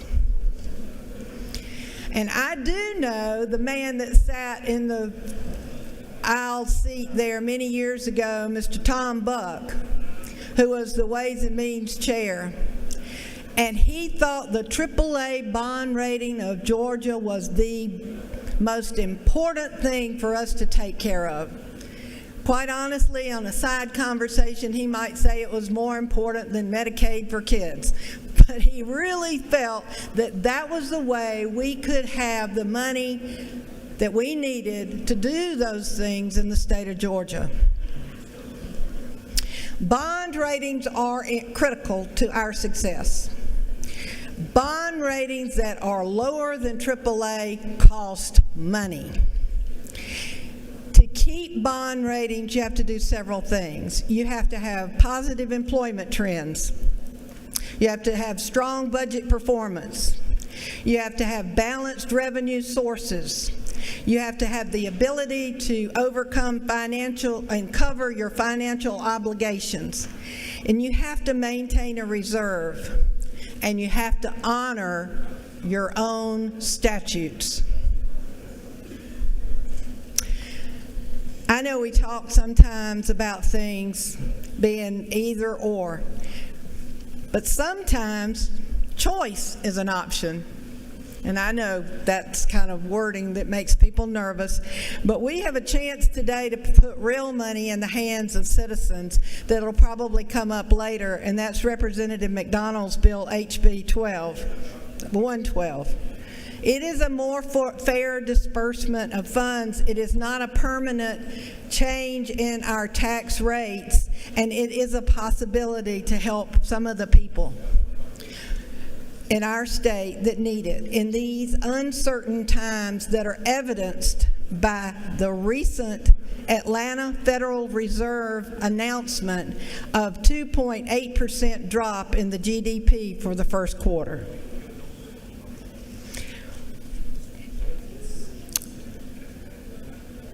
Times are uncertain. I just do not feel this is the time for us to make this rate change.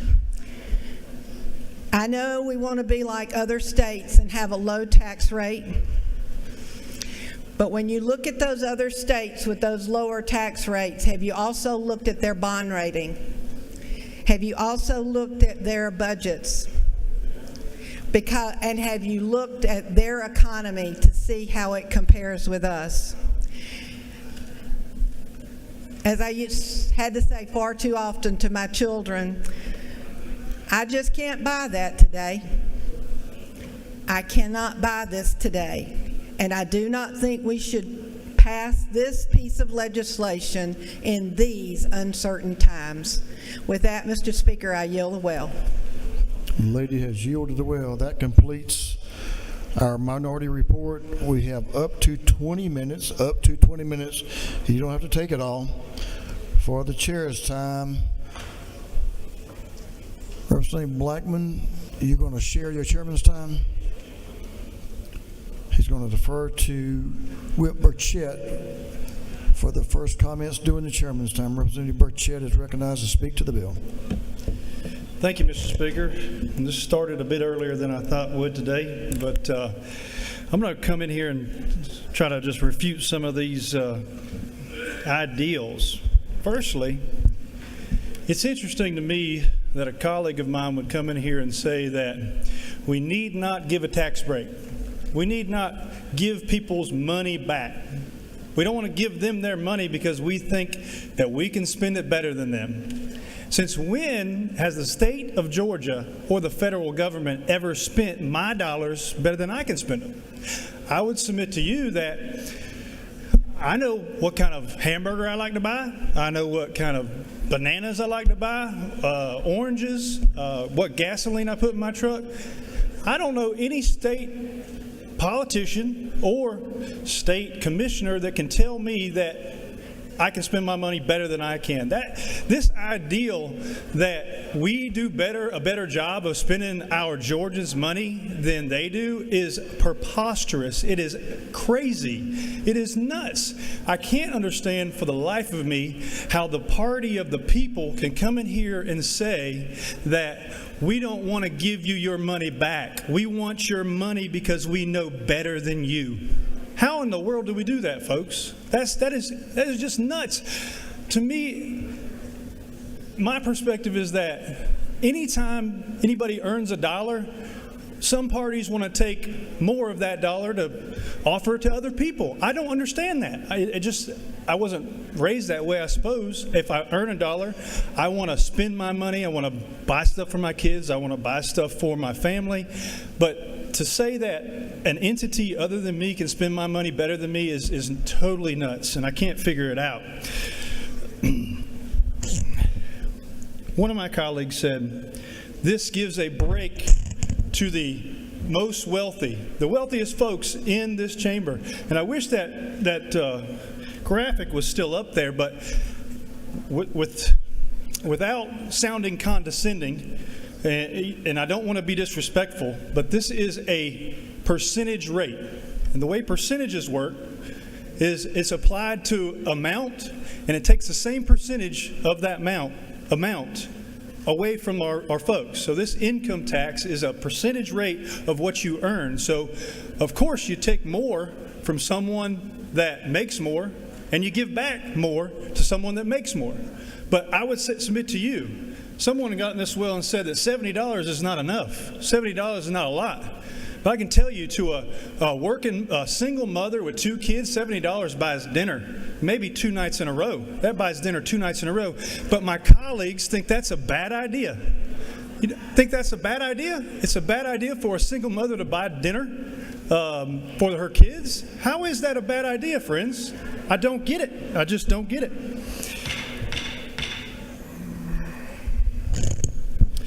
One of my colleagues said that these other states have no income tax, and have you looked at their bond rating? But one of them is Florida, 0 income tax, AAA bond rating.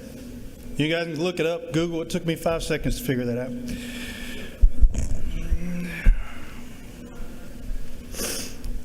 Show me in this bill, anywhere, show me in this bill where this tax break gives a break to the wealthy and it doesn't give it to the lowest income earners in this state. Point to the words, point to the lines, show me where that is.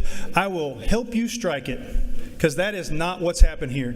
It is terrible for someone to come in here and characterize this bill as giving tax breaks to the most wealthy and not giving them to the lowest earners in this state. That is a terrible mischaracterization. It's a downright lie, folks. It is a lie. It is a percentage. 0.202% is what we're cutting for everybody in this state, regardless of what you make, from the lowest earners to the highest earners. It's the most fair way to apply taxes. And I would really appreciate it if we would just characterize for what it is. For whatever reason, a party has taken a position to not give tax breaks. If you think you can spend Georgians' money better than they can, then I welcome you to make that case in November. With that, I'm going to yield back to the chairman. The gentleman has yielded the will. Chairman of the committee, Chairman Blackman, is recognized to speak to the bill for the remainder of the time. Thank you, Mr. Speaker. I'll be brief. We've got a long day, but again, the very same legislation that provided for this rate reduction also took many off the tax rolls altogether, and more than doubled the standard deduction, providing, along with last year's dependent deduction increase, that a family of 4 now pays 0 tax on their first $32,000 of income. That means a family of 4 that brings in $32,000 of income has an effective rate of 0. This measure, again, to reinforce the whip's point, allows Georgians to keep more of their money, not the government's money, their money, and reduces the tax burden for every Georgian, for every Georgia family that pays taxes. So let's join in sending a message that we trust hardworking Georgians to spend their money better than does the government. Thank you, Mr. Speaker. I yield the will. The gentleman has yielded the will. That concludes those against the measure and those in favor.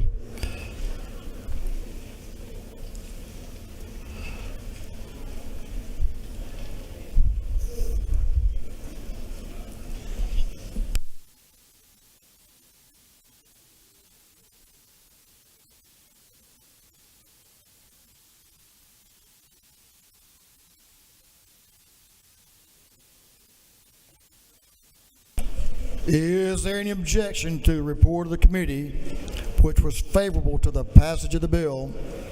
Hearing none, the report of the committee is agreed to. Shall this bill now pass? All in favor of the passage of the bill will vote yes. All those opposed will vote no. And Mr. Clerk, will you unlock the machine?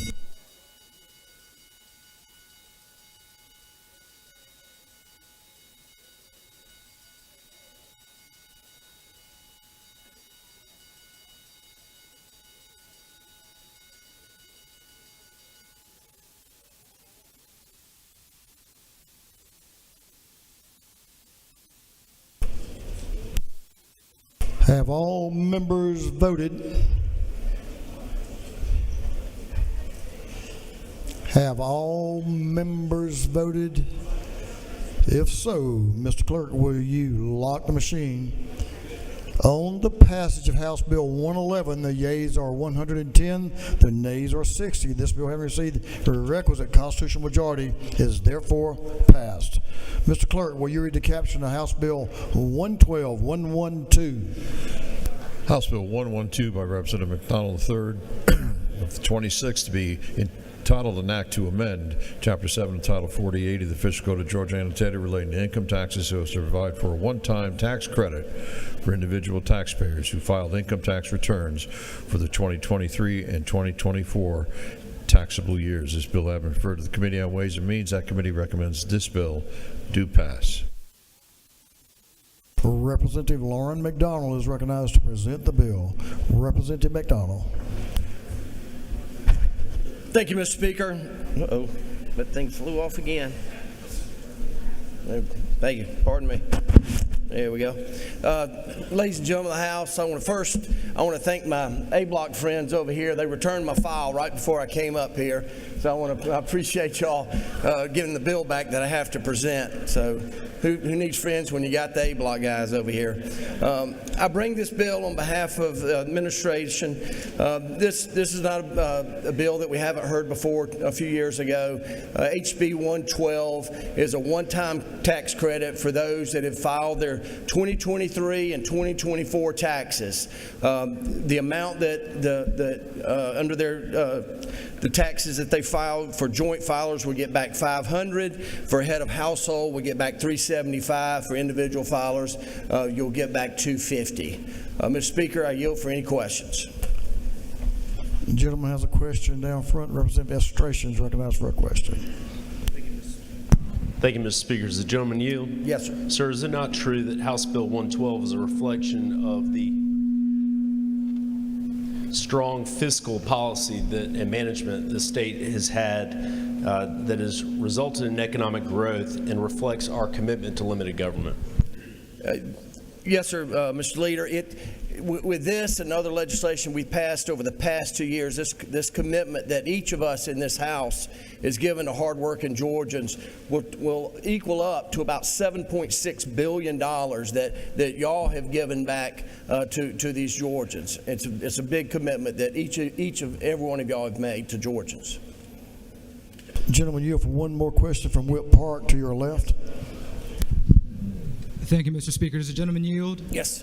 Is it not true that I look forward to voting yes to this bill that provides fair tax cuts of $250, $375, and $500 to all Georgians, unlike the last bill, which again, per the math, resulted in unfair distribution of taxes? I want to thank you for your support and also the pre-vote of support that my friend from Columbus gave in her presentation on the last bill. Gentleman has no further questions. I yield the well. Gentleman has yielded the well. Is there any objection to the previous question being ordered? Hearing none, the previous question is ordered.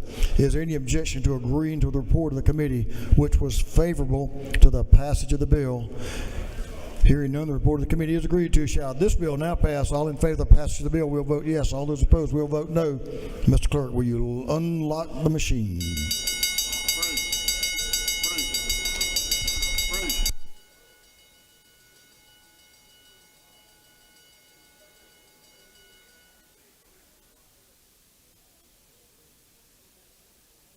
Have all members voted? For what purpose?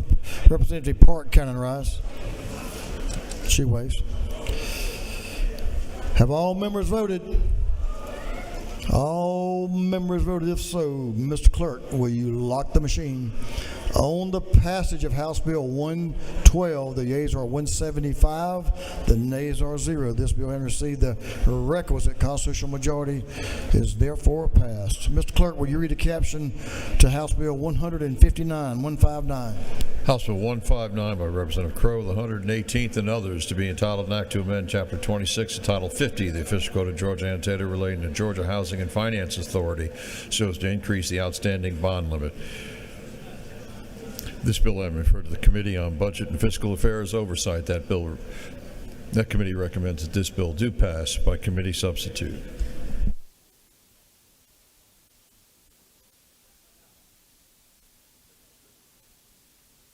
Representative Crowe is recognized. Chairman Crowe to present the bill, House Bill 159.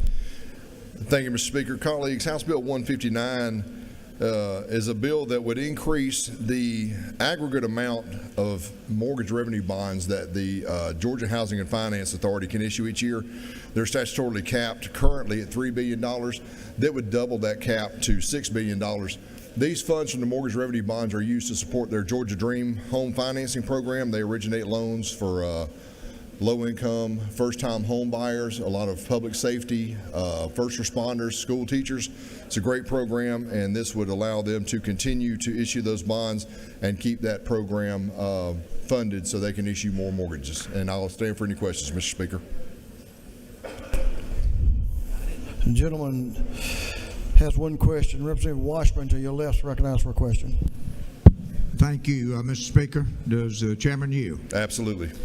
Is it not true that I appreciate you bringing this bill, and this is an important bill for entry-level housing in Georgia, of which we have a great shortage right now? It is, and thank you very much for your support on this bill. The gentleman has no further questions. Thank you, Mr. Speaker. I yield the well and ask for your favorable consideration. The gentleman has yielded the will. Is there any objection to the previous question being ordered? Hearing none, the previous question is ordered.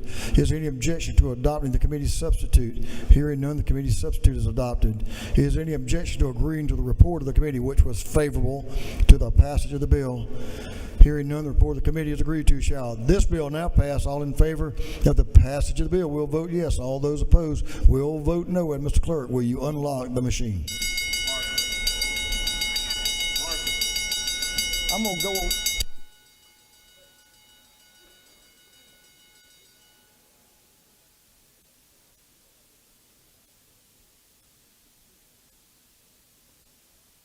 Have all members voted? For what purpose is Representative Williamson rise? Parliamentary inquiry. State your inquiry. Mr. Speaker, is it not true that there is no obligation to the taxpayers of the state of Georgia by increasing this? There is no financial obligation to the state. Is that not true?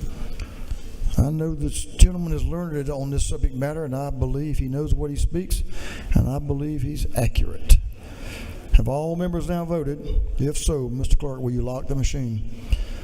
On the passage of House Bill 159, the yeas are 162, the nays are 10. This bill, having received the requisite constitutional majority, is therefore passed. Mr. Clerk, will you read the caption of House Bill 185? 185. House Bill 185 by Representative Earnhardt of the 36th and others to be entitled an act to amend Title 43 of the Official Code of Georgia annotated related professions and businesses so as to repeal and reenact Chapter 11A, the Dietetics Practice Act. This bill having referred to the Committee on Regulated Industries, that committee recommends that this bill do pass by committee substitute. The lady from Cobb County, Representative Jenny Earhart, is recognized to present the bill. Mr. Speaker and members of the House, the Georgia Dietetics Act has not been updated in 30 years. So HB 185 serves to take care of that. What it does is it streamlines and narrows the requirements and the definitions to be licensed as a dietitian and a nutritionist in Georgia. Most importantly, it makes a big distinction between general nutrition advice, like something that might be given to our children on their sports teams, or a personal a trainer or a coach. Makes a distinguishment between that and medical nutrition therapy, which is often given in the treatment of a disease or a disorder or a condition. That requires a much higher level of training. So the bill serves to streamline that, clarify that language. It also permits Georgia to join an interstate compact for licensed dietitians. We would be one of the first states in the compact. I've learned that there is an advantage to being one of the first 7 states, and that it allows you, or it would give Georgia a seat at the table in setting those requirements for the pact and the requirements for those dietitians that move in and out of the state. It's a good bill, very much needed to fix some outdated language. Mr. Speaker, that is it, and I will yield the well unless there are any questions. Lady has no questions. Lady has no questions. Oh, no questions. Thank you. I'm sorry, I said that real quick. I had a question. Sorry about that. Lady has no question, and she's yielded the well. Is there any objection to the previous question being ordered? Hearing none, the previous question is ordered. Is there any objection to adopting the committee substitute? Hearing none, the committee substitute is adopted. Is there any objection to agreeing to the report of the committee, which was favorable to the passage of the bill? Hearing none, the report of the committee is agreed to. Shall this bill now pass? All in favor of the passage of the bill will vote yes. All those opposed will vote no. And Mr. Clerk, will you unlock the machine?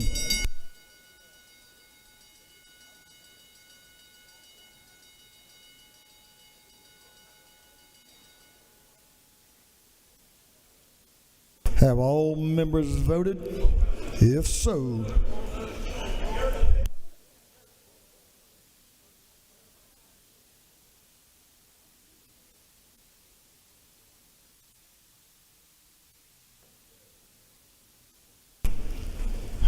Have all members voted? This so, Mr. Clerk, will you lock the machine?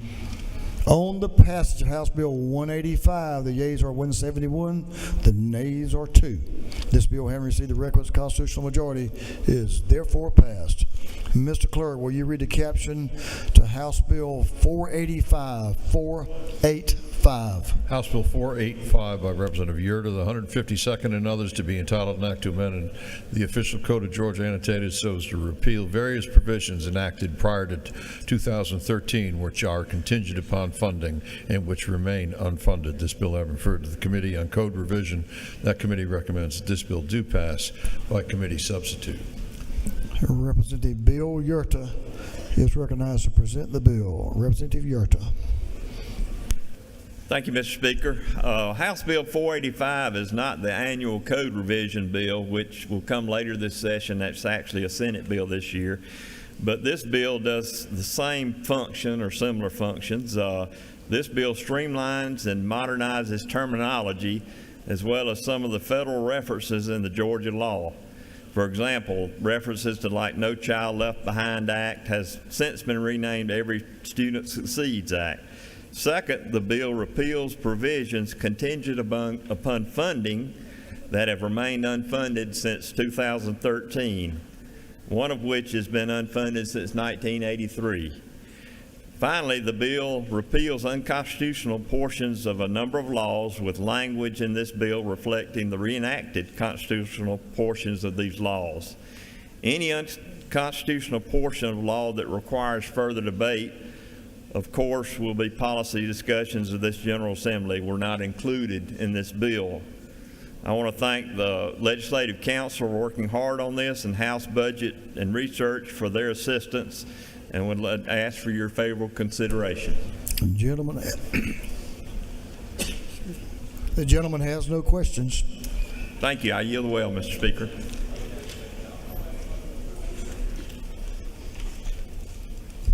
Gentleman has yielded the well. Is there any objection to the previous question being ordered? Hearing none, the previous question is ordered. Is there any objection to adopting the committee's substitute? Hearing none, the committee's substitute is adopted. Is there any objection to agreeing to the report of the committee which was favorable to the passage of the bill? Hearing none, the report of the committee is agreed to. Shall this bill now pass? All in favor of the passage of the bill will vote yes. All those opposed will vote no. And Mr. Clerk, will you unlock the machine?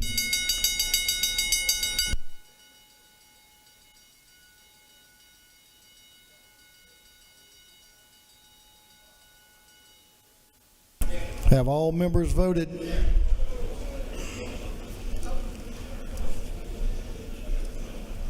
All members.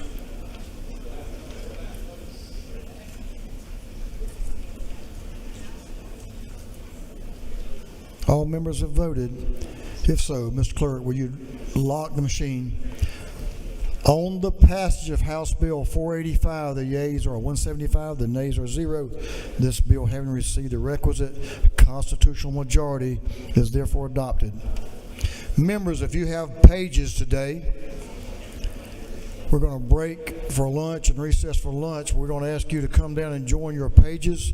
Members, before you move around too much, I want to ask you to remember a former member of this House, Chairman Bill Hembry, who many of you served with. He was chairman of Rules. Bill is not doing well, so I'll ask you to keep him and his family in your prayers. Bill Hembry, he represented House District 67 at that time. A good man, a good friend. So keep him in your prayers, if you will. We'll break until 1:30 p.m. We'll be in recess. This house will stand in recess until excuse me, I'm sorry, Mr. Clerk. Don't leave yet. Mr. Clerk, will you read a caption to a group of privileged resolutions? Honoring the life and memory of Bobby C. Pate. Honoring the life and memory of Larry Max Cox. Commending William L. Bill Lundy for 40 years of distinguished legal service, recognizing and honoring the members of the St. Patrick's Day Committee. Recognizing and commending Dr. Terrence J. Roberts. Recognizing and commending Kinsley White. Recognizing and commending the City of Chattahoochee Hills.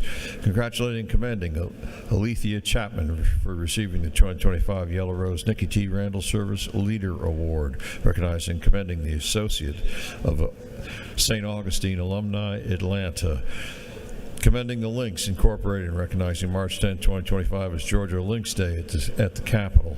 Recognizing Kumbaya as the Gullah Geechee anthem. Recognizing and commending Community Supervision Officer John Crew, the Department of Community Supervision's 2024 Officer of the Year. Recognizing and commending Jerry Jerome Buey upon his retirement. And recognizing October 6th through 10, 2025 as Georgia Pre-K Week. And for other purposes, that completes the reading of the privilege resolutions.